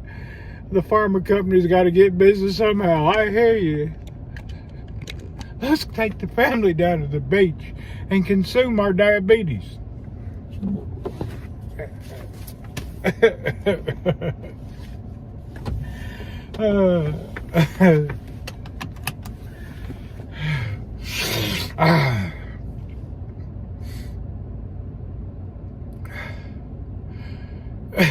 Pharmacy CEO needs a new jet. He sure does.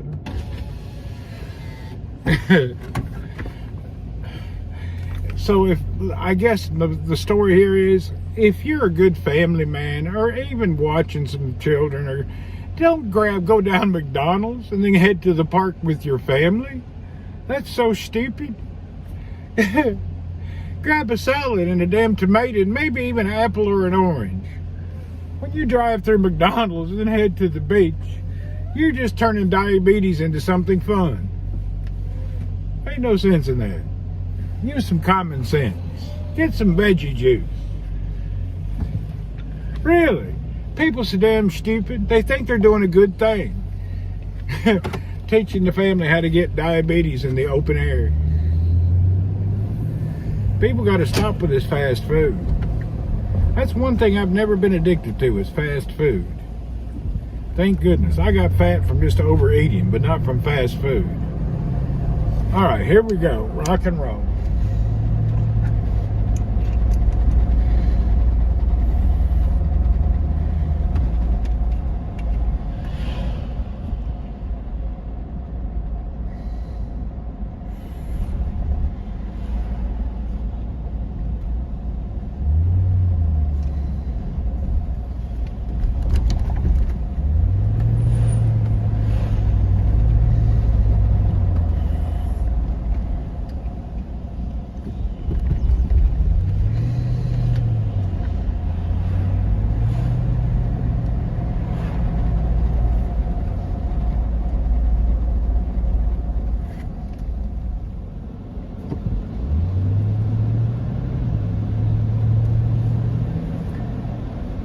Sure was hard pedaling right into the wind. It's really hard when the wind's in your face like that. It makes you hurt. That wind coming off the water was strong when I first started. It's like I was walking uphill twice.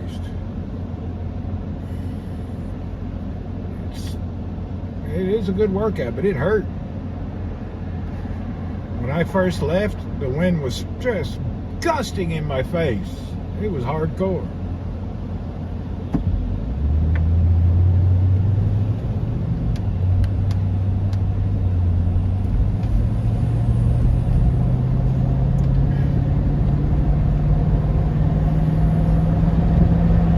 You can still see the palm trees. Look at them. That wind is gusting.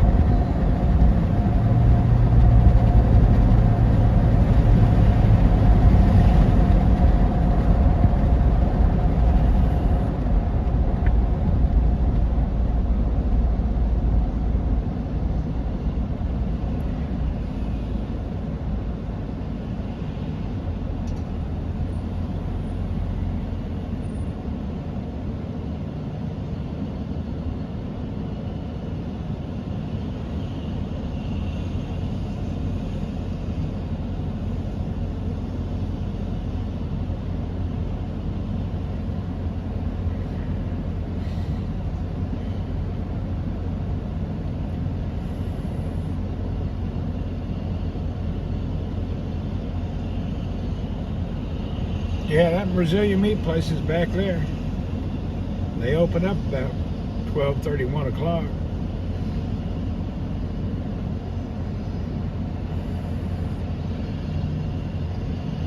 We've already had one meal. That's enough till tomorrow. I had some eggs and them dogs, so I'm done for the day. No more food till tomorrow.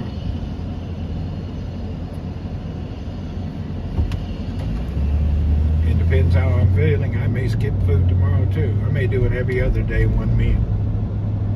I've got to lose 44 more pounds, and then I can start at my next diet.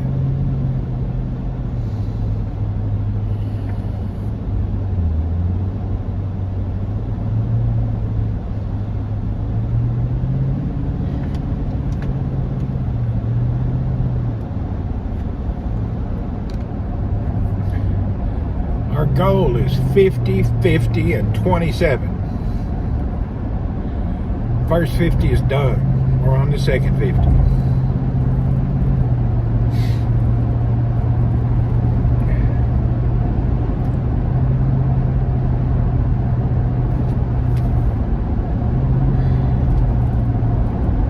I'm still shocked that I put that much weight on. I don't know, how the hell did that all happen? I'm confused. How did it happen? How did I get a whole extra person on my body over the past decade? It's freaking insane that I let it go that far. How did we become so complacent about our personal health? I don't know. And I consider myself a fairly smart person, but apparently I'm not smart enough. I let things take over. And I feel fairly educated and knowledgeable, but I still let obesity consume my life. And along with obesity comes all the other problems. From sugar and blood pressure. I mean, obesity is just the leading cause of all the bad stuff. I don't know how I let my life get carried away.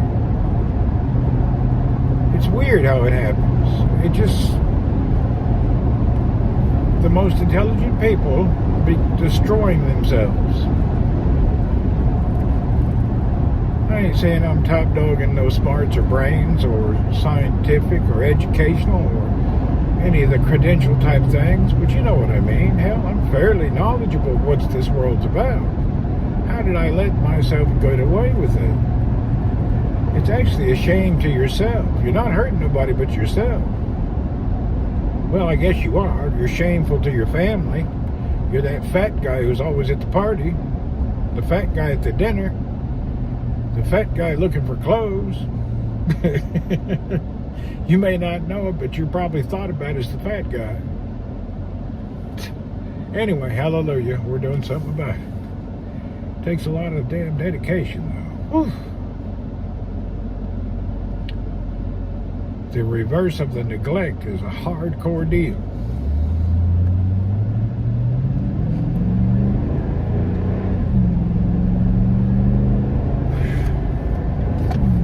Just to think I did this 10 years ago. I lost every bit of my weight, and somehow over 10 years I let it all come back.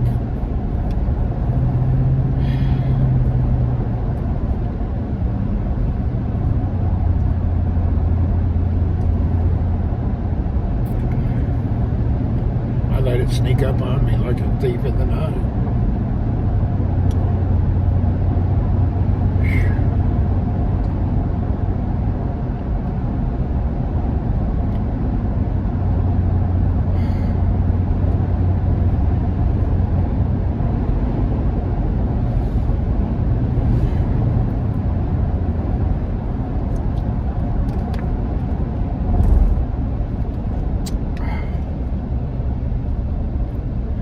The thing I don't like about an orange jacket, it needs a vent in the back. It's good when I start riding, but after about an hour of riding, it becomes almost like a damn Teflon bag. It needs to have some kind of venting in the back to let the heat and humidity escape. Back of my t-shirt, and I'm kind of wet again.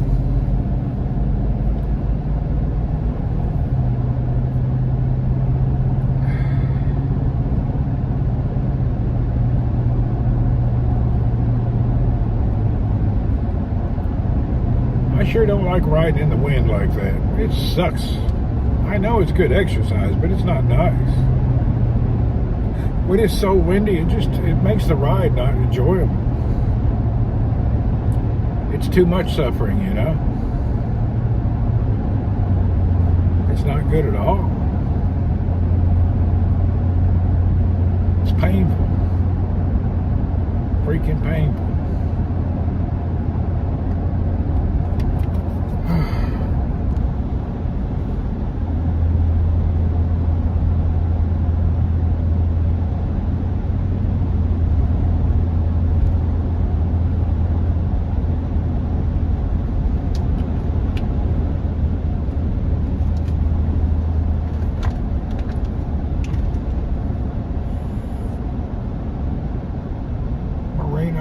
Shirts don't hold the... Oh, really? I'll have to check that out. I need to stop here and see if they have these bottles on sale. I need to buy another one. I only got one aluminum thermos. And that aluminum thermos makes that water stay chilled and nice. They had them on sale here at Jareer. I hope they still got some. I'd like to get one more.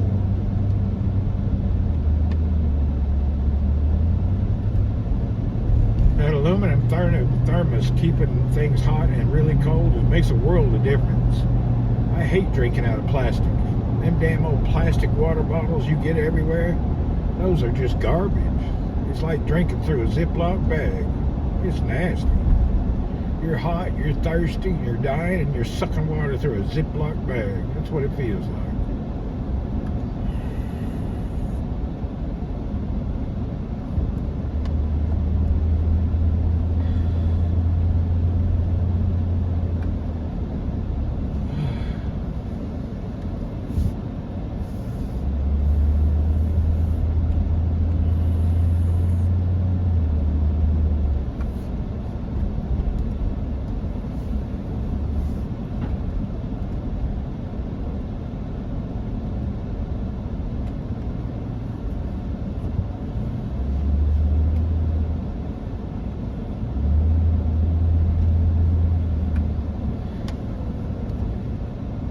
I need a shirt like that. I'll have to look into that wool type shirt.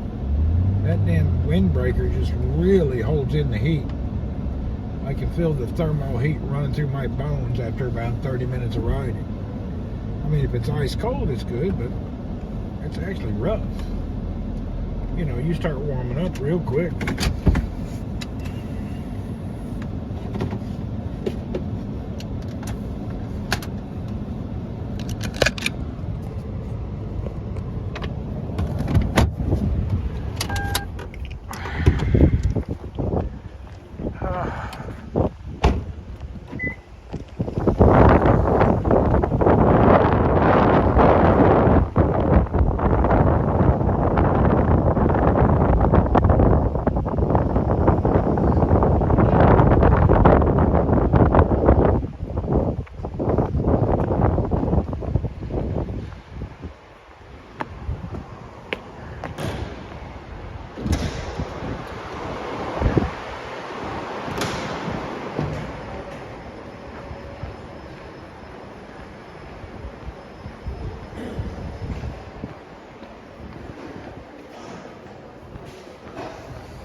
Well, it's either yellow, pink, or some kind of rainbows. I believe I'll go with a yellow.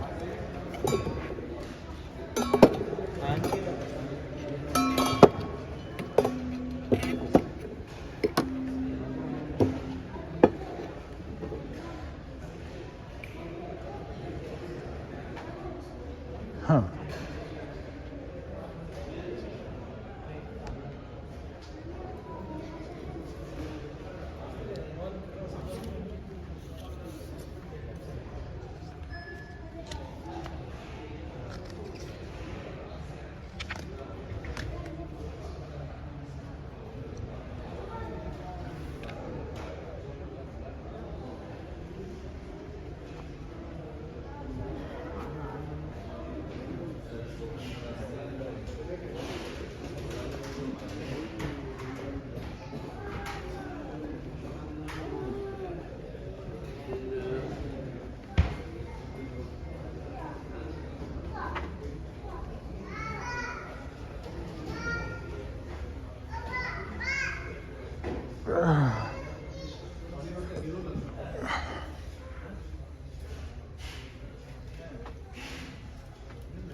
Hi, sir.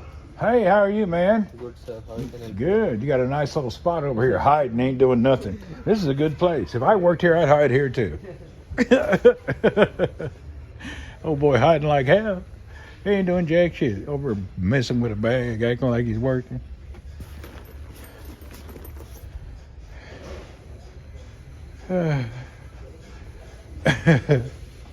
That's a damn good hiding spot. I have to remember that if I ever get a job here. I can hide there too.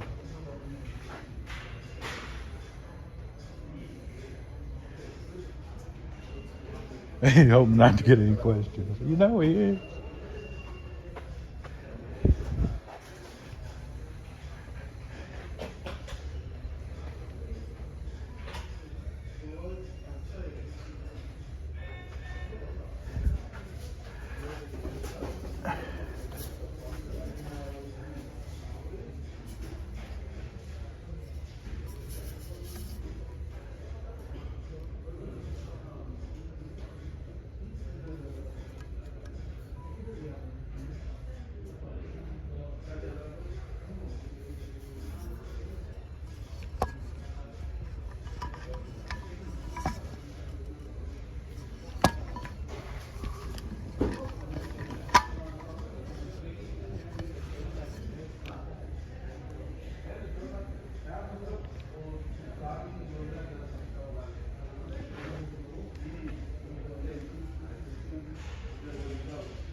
Why ain't got no damn pricing on stuff? He's over here dusting the shelves and he got to put some prices on this stuff.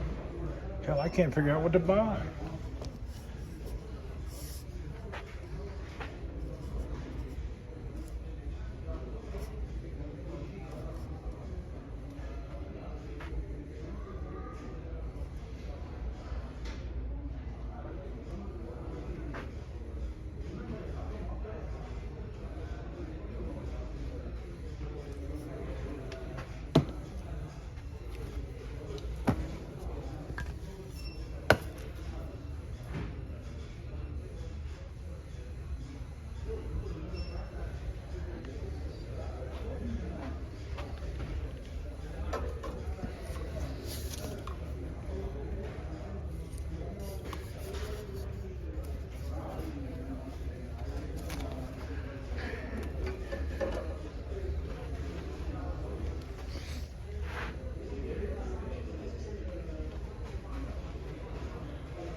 Which one would you go for? I'd like to have the stainless, but taller.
Sorry, this is going out this way. It's over there, the entrance. Yeah, this is not right. Good morning. Abdullah, kaifa. Hey, do you guys have Amazon gift cards? No. No? Okay. Sorry. No problem. It didn't break. 29.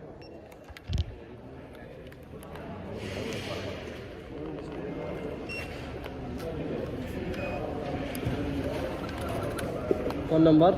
050-902-7227.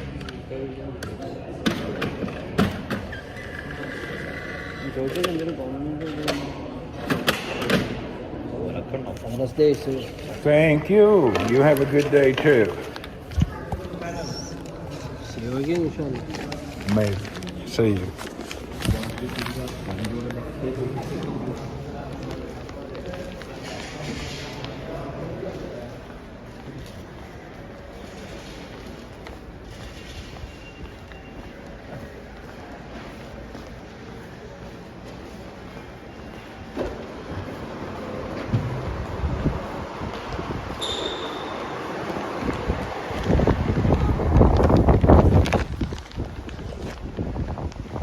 Yeah, I bought the yellow one. They're on sale for 29 reals. That's like $7. Hell, them other ones is almost $30. I ain't paying $30 for a damn drink holder.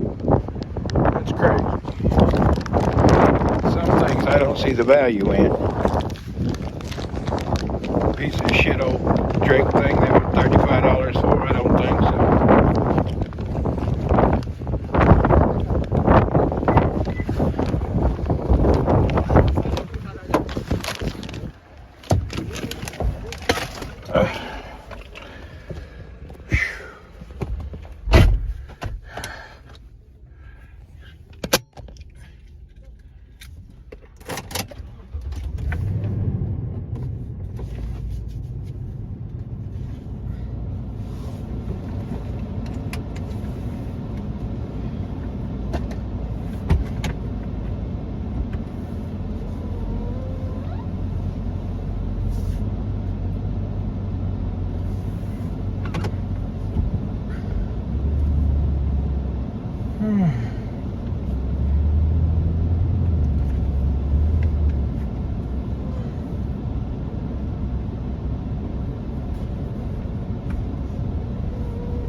We've had an interesting day.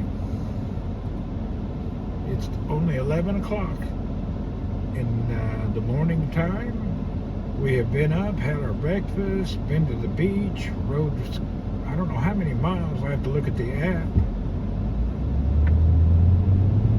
Felt good. It was about as much as I could do today due to yesterday's exhaustion. So I feel good. The wind made it a little tough, but that helped firm up the old thigh muscles. So I have no complaints. Turned out to be a good day.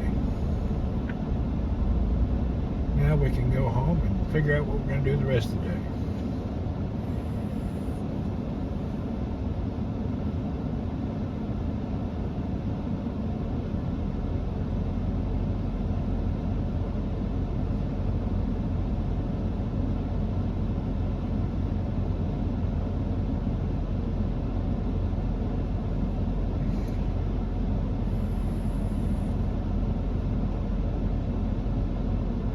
Got to get some upper body exercising in to get my chest firmer. This is going to be another challenge. Steve sent me a list of exercise stuff I need to follow. I need to work on upper body, tightening up my chest and arms.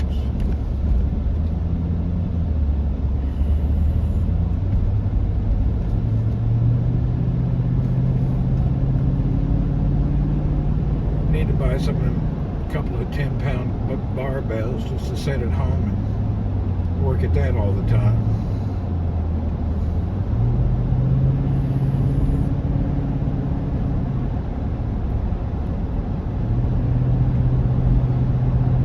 Anyway, we'll get her all done. Get her done, get her done, get her done.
Burning off till like late in the afternoon. The drastic changes in temperature from 50 degrees Fahrenheit at night up to 75 in the day, and then the humidity, it just can't reach the peak of heat quick enough to burn the fog off. So we're looking at a hazy, unpleasant sky for the past 2 days.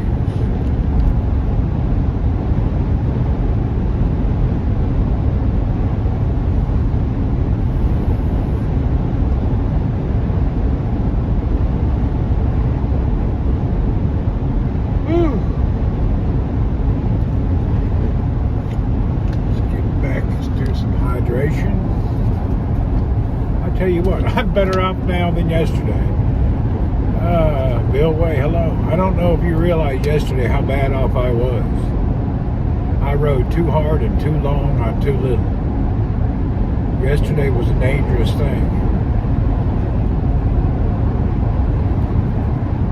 I went over my limit yesterday.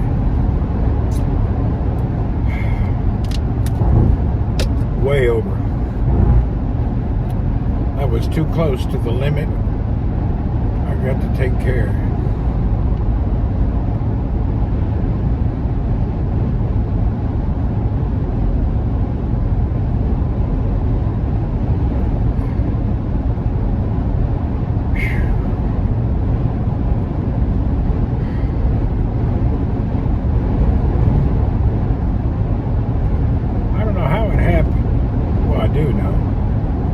Fasting and exercise don't mix.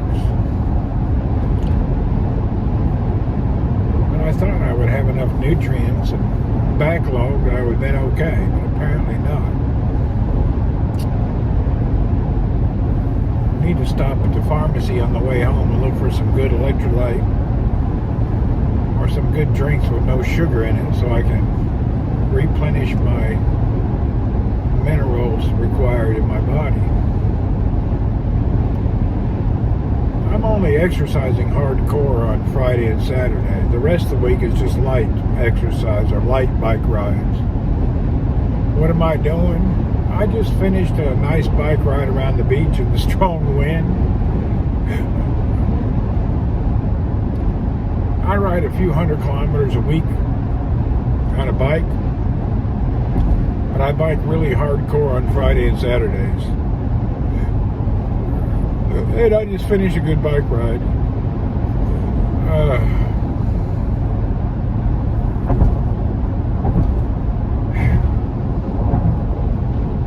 So now we've completed that exercise of the day. I've been on a get myself back in shape and weight kick for a few months. I got a 1-year plan. Do I stream all day? No, usually I stream about an hour in the morning and an hour at night. Just depends. You know, I've been streaming for 10 years. I go through famous to average to nobody and then back again. I get viral every now and again. Ramsey, what's up, buddy? So I don't do it for a living. I have a real job. I just have a good community, and we've known each other for years. So I'm kind of an OG streamer. Nothing exceptional. Just have a good group of people. We have a lot of folks that have. You know, I used to wonder why I did streaming also. And then around 8 years ago, I received a message from somebody. It was a young girl. And she'd sent me a couple-page letter. And she let me know how she appreciated me streaming every day because her mother just passed away. And her mother had been bedridden for years, and her only entertainment and interaction with the world was coming into my streams.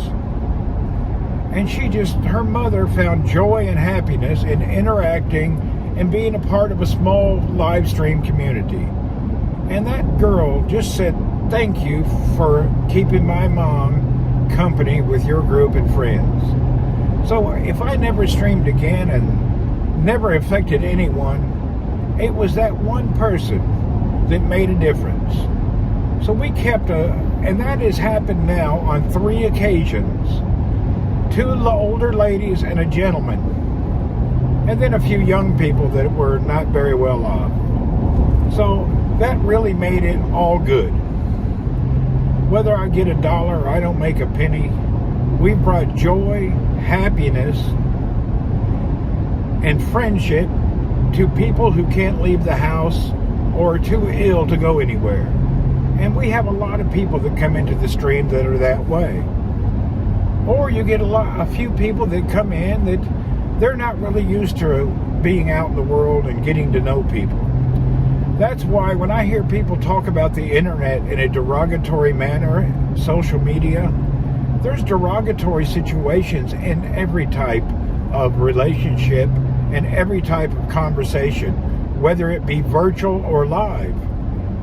But for the few people that it brings comfort, joy, and companionship to, that means everything in the world. Do I get embarrassed when I first started? No, my job in real life, I'm a business development director for a major company. And my job is I get paid to talk and interact. And I get put in situations all the time where I'm a guest speaker to hundreds of people. So it doesn't really bother me, and I don't really ever get embarrassed. When did that person pass? The last lady passed 2 years ago.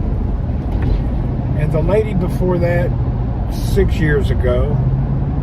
About every year or so, we have somebody who passes away in the group, or new to the group, or before in the group. Mr. Fawaz, what's up? So you have to look at the interaction of the social media as beneficial for people.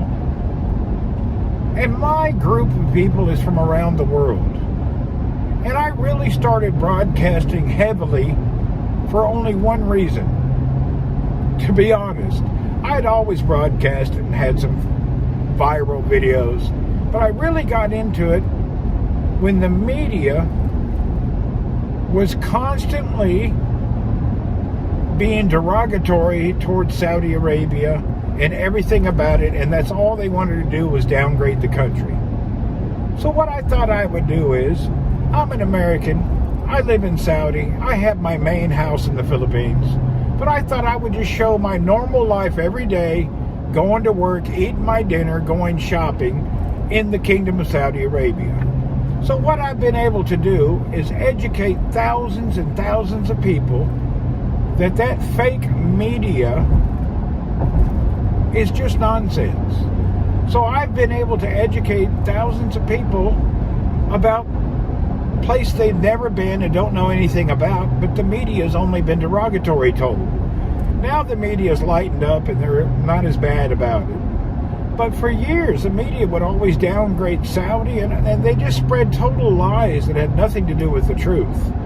So I thought the simplest way to combat the fake media is just to do IRL, in real life streams, showing the life here, the community, and the people. So I don't have any agenda. I just show people what they see what you see, and you come up with what you think the life's about. I'm not here trying to propagate any bullshit or lies. This is my life. I'm in Saudi Arabia. I live in a small town in the eastern region. It's just what I do. I travel a lot around the world for business, and I just show people different aspects, just looking through my eyes in the real life. You know how the media picked on Saudi for so many years. It was crazy. They have a major agenda, but that agenda is actually a normal agenda. What is your favorite NFL team? I'm really a weird man. I don't like sports. I don't like any sports that has a ball in it. Now, some car racing, a little boxing, some fishing. I like active sports where everybody participates. Personally, I look at the NFL as a bunch of millionaires in leotards and pantyhose that want to tell me how to live my life. And I'm sorry, I don't want any part of that shit. The last thing I need is some man in leotards and pantyhose getting $40 million a year telling me how he wants to live my life. I'm not into that shit. Or them saying, oh, how they've been compromised or their life is not fair. Give me a break. They're so lucky to have that position in life. Not to be grateful and gracious when you're in that position is a sign of a demonic asshole, to be honest. I have no respect for any of those people. I can't help it, but that's the way I think. I just don't like them people. So there's the reason I don't have no favorite NFL team. I don't like superstars in sports. I find it to be annoying.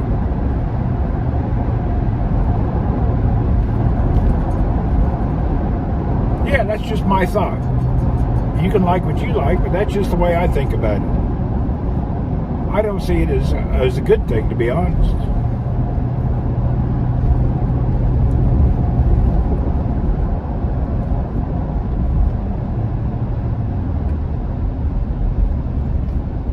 guess I don't like famous, pompous people. You know, those in the elite wealth ring trying to pretend like they're going to educate us because they got lucky. Actors and athletes both have assholes just like me. You know? You look at actors and athletes, they all got assholes just like us. There ain't no difference. Their bank account may have more, but that's about it.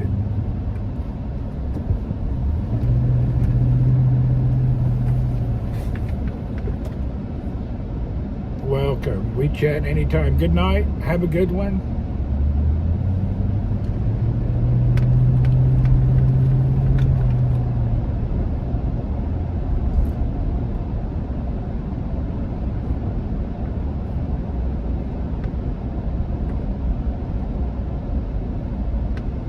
Thanks for following. We appreciate you.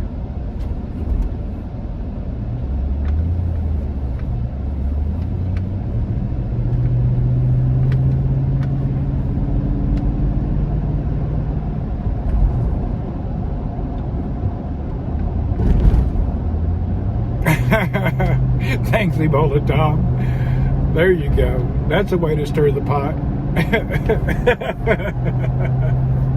Stir that pot up, Tom. I can appreciate that humor, by the way. I don't find it derogatory. I find it humorous. That's another thing. Too many people in this world is uptight.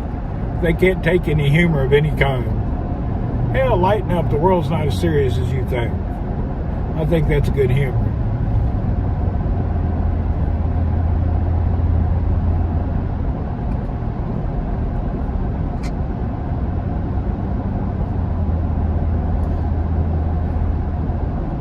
That's another thing I've noticed streaming for years and viewers from around the world.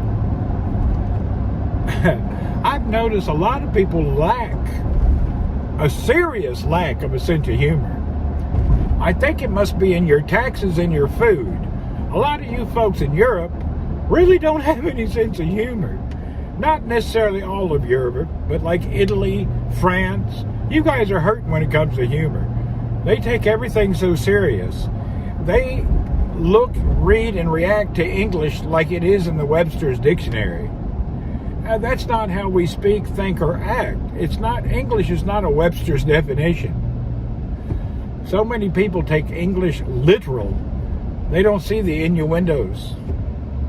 They just don't understand the humor in the English language.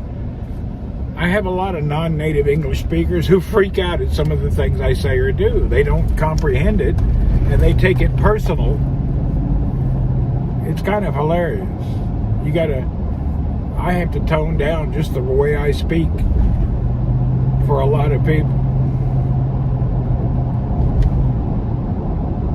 Wait till you find out about dark humor.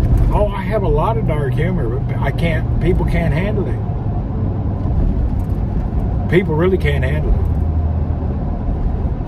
it. It's amazing. People freak out. Oh, dark humor.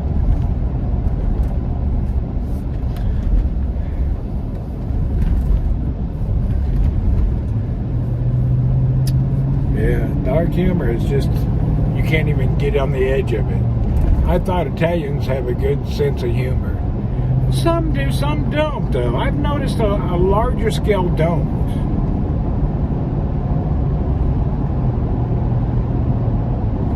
It depends on the group, too, and the socioeconomic status of the people in the group that you're chatting with.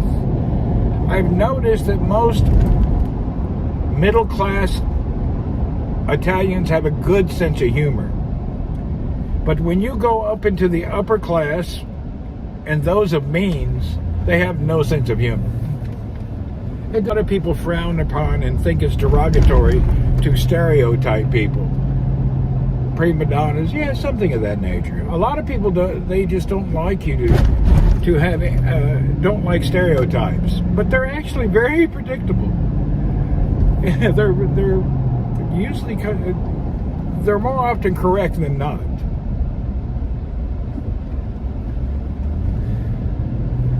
There's exceptions, but on a greater scale, stereotypical humor and stereotypical ideology concurs with the facts. There's no doubt about it. It concurs with factual data.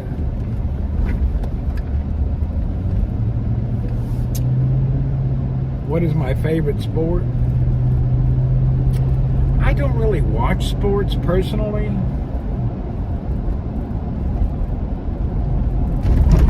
I like riding bicycles, cycling, but I don't like to race. I'm not no Tour de France person.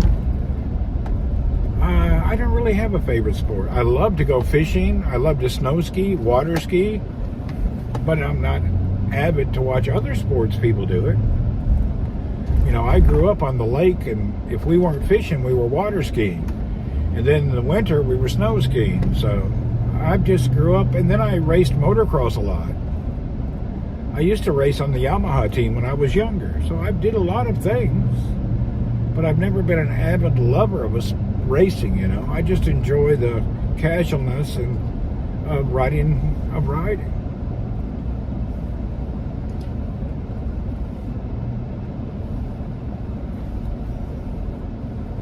You know, I've got a delivery that's supposed to be here today. I need to look online and see where it is.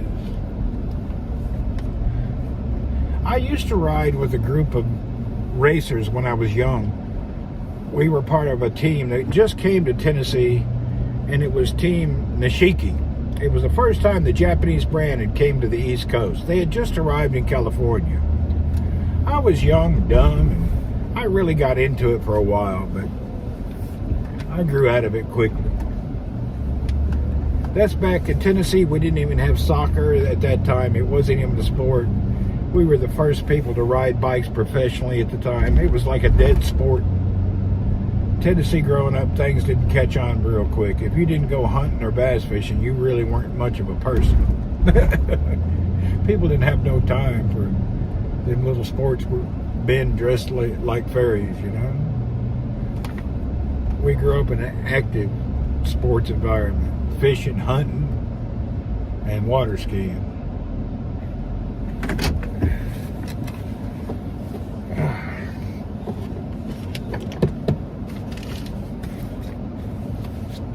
Let's go into the house.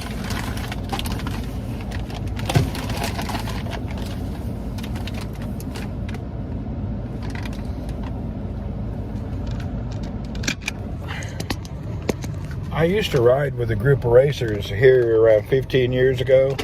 I can't do it. I was always in the back. I didn't have the stamina to keep up with those guys. Their cadence is so hardcore. I was always in the back. There'd be 50 people. I'd be in the back 5 every time. I just didn't have the stamina and the power to do it. It would hurt me so bad. Then again, that was summertime in Saudi Arabia. The temperature was over 100 Fahrenheit. It was hardcore. I can't believe I made it through it without having a stroke, to be honest. Aside from the car, I don't like to leave anything in the car.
I started using these aluminum canisters instead of these good old, what do you call them? These bicycle things. These are squeezable, but I like my water to be drinking out of aluminum. I really hate to drink out of plastic, you know? I really don't like drinking out of plastic.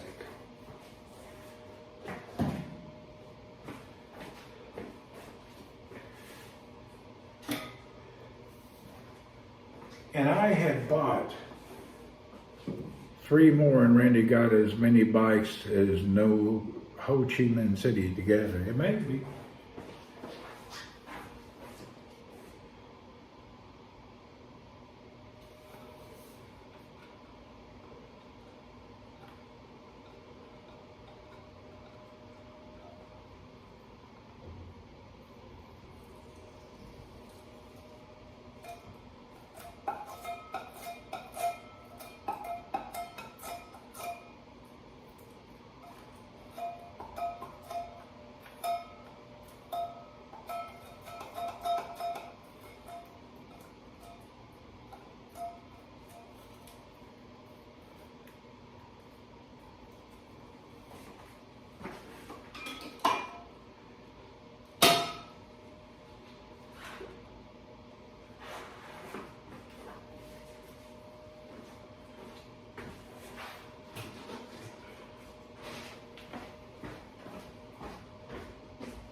Get your microplastics in the water. That's why I quit using those.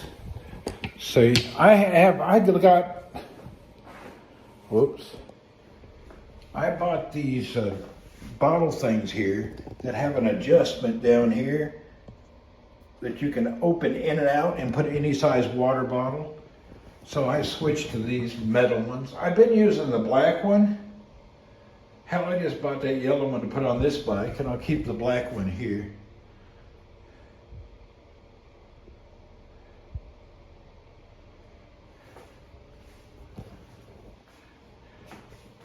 My Brompton G-Line is brand new. I never use it. I'll be selling this one. I'll probably send it to the Philippines next month. I never use that bike. That's a $3,000 bike. I never even use it. I prefer this Molten. This is my love bike here. This bike is unbelievable, nice to ride. I really love a Molten. The Brompton now is a nice bike. I have 3 more bikes that I've sent to the Philippines. And I have 6 more bikes on the way. I have 3, 4, what the fuck was that?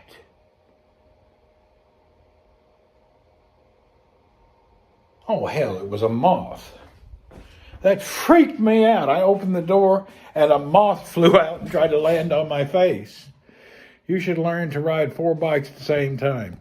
Actually, I'm buying and selling and trading in bikes as a part-time side gig, but I'm only dealing in high-end bikes. So I'm doing that as a just a little side business. We'll see if it works out. That's what I do with the bikes. It's just a side gig. Make a little money here and there. Not a lot. My biggest enjoyment is I get to try different bikes. And the people that buy the bikes I do are in Asia. I have 2 bikes on the way. I have one that will be here Monday, another Brompton, an A-line, and then I think 10 days later, I have a birdie bike coming, a touring birdie. I don't know about the birdie. It's a bike out of Singapore. I'm skeptical, but we'll see how it goes. I've lost 55 pounds. And now I'm working on the next 40 some pounds. And then after that, I'll try to lose another 20. My goal is to lose 127 pounds. That's my goal. So I'm working on it. I had a 1-year plan. I'm 3 months into that plan.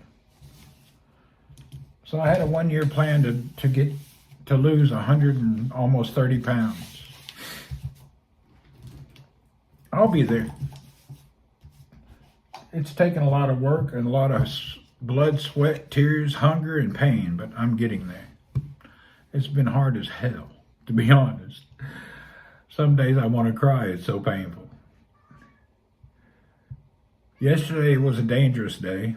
I'd been fasting for 2 days. Ultimate weight goal is 27 pounds. Now my ultimate weight goal is about 169. Below 170. I was 302 pounds last year, my God. I got up to over 302 pounds. I was a damn cow. I was a beast, man. I got up to 302 pounds, man. I came home from my Philippines and jumped on the scale. It went over 300 pounds. I almost shit my pants. I couldn't believe I'd grabbed that much weight. I just couldn't believe I was that fat. I meant after March you'll weigh 27 pounds. Oh, I don't know. Anyway, I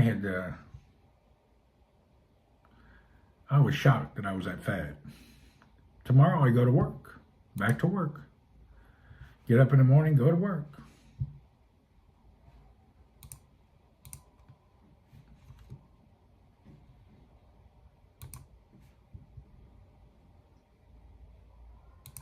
I can't believe how fat I got. 302 pounds. How in the hell did that happen to me? I'm 6 foot tall. 6 foot and I weighed 302 pounds. God bless. There's no reason to weigh 300 pounds. When I got home and hit the scales, I actually went to the public scales to see what's going on. I thought my scales were broken. But no, it was my fat ass. I'd climbed over 300 pounds. I'd become the fattest ass in town. Looked like an idiot. Anyway.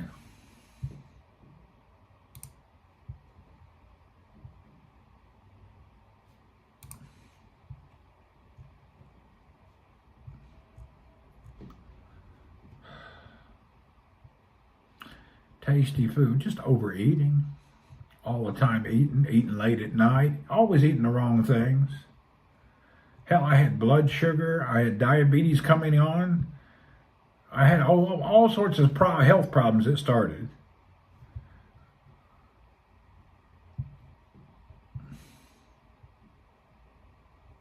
I really had a lot of problems.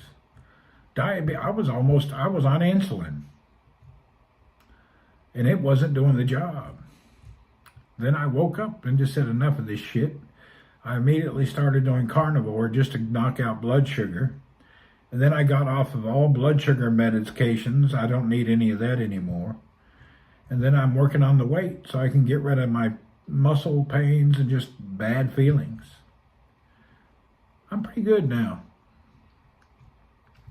I don't have any major problems that I know of now.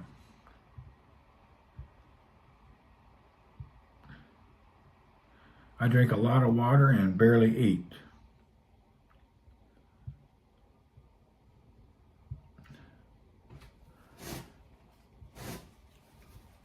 My clothes fit, most are too big.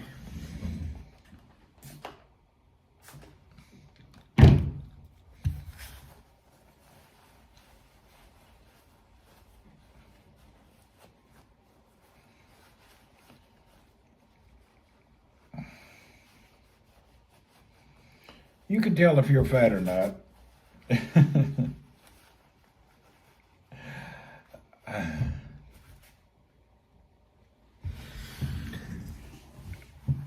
When were you taking insulin? 2 years ago, I took injections in my stomach every day. I got rid of that by carnivore. That was 2 years ago. I got rid of that by switching to carnivore. I was drinking apple cider vinegar and eating garlic every morning. And I went into carnivore mode, and within 6 months, I was able to get rid of all insulin products, and my blood sugar went back to normal. You like your wallet to be fat. I hear you. Yeah, that was hardcore. I was bad off. And it was all it was from obesity and eating. It was nothing to do with, it was just bad. I was really not good.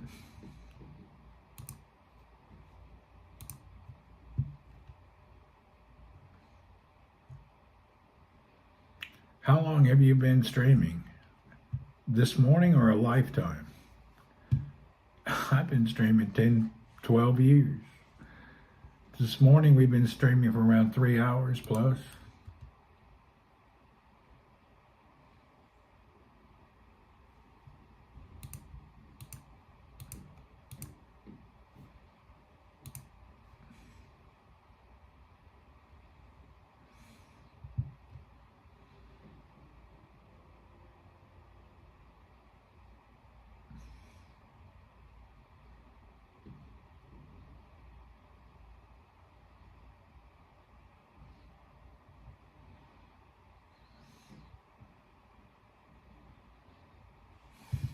Yeah, I've streamed for about a decade on every platform ever.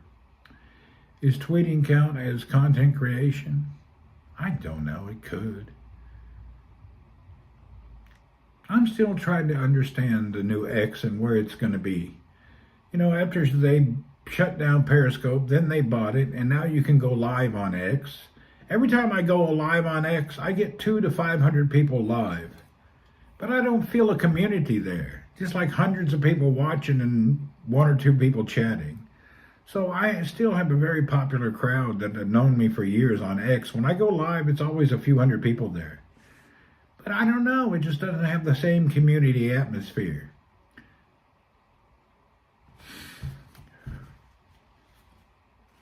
We'll see.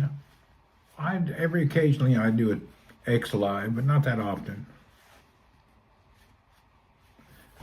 Even YouTube, the monetization's not turned on.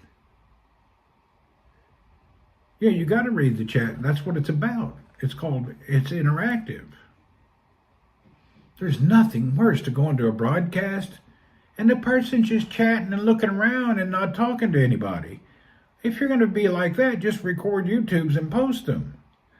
If you ignore the people that are interacting with you, the only time I don't talk is if I'm on the bicycle and I can't see the screen because of the sun. But other than that, if I can see the screen, Periscope were the best back then. God, I used to have so many people on Periscope. I remember some Friday mornings when I was in the desert with the camel, I'd have 4,000 people in the chat. But you can't talk to people. This chat goes by so fast it looks like a race.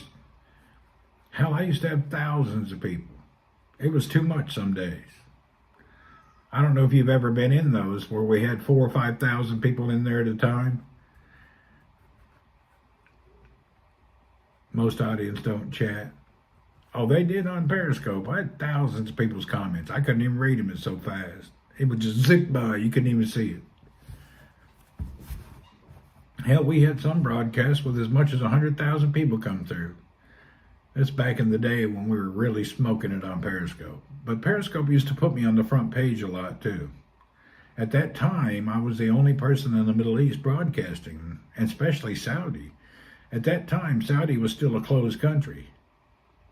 Yeah, Periscope was easy. What everybody loved about Periscope, you don't remember, was the map. I used to open up the map in the middle of the night, and it's a cat in a suitcase, and I could click.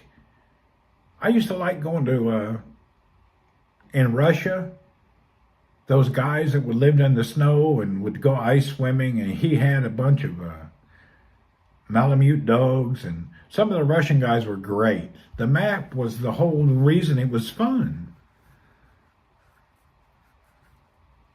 I used to laugh my ass off. Weren't people harassing you online for a while? Yeah, they do. I get harassed all the time. I get harassed virally. I get predators. I've had to call a sheriff's department who went to somebody's house and told them to stop or they were going to be criminally charged. I've had a lot of shit happen. More than you can imagine. I've been stalked, harassed. It's the nature of the game.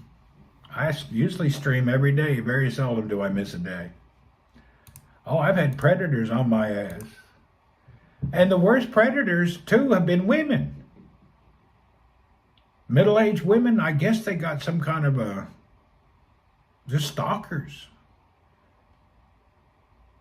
Yeah, I used to stream all the time in America. Matter of fact, I was real popular on Louisiana Sportsman. It's been years ago.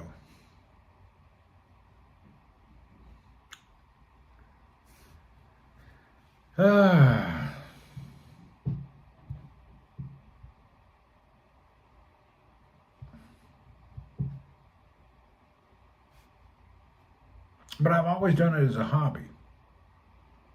It's always just been a hobby.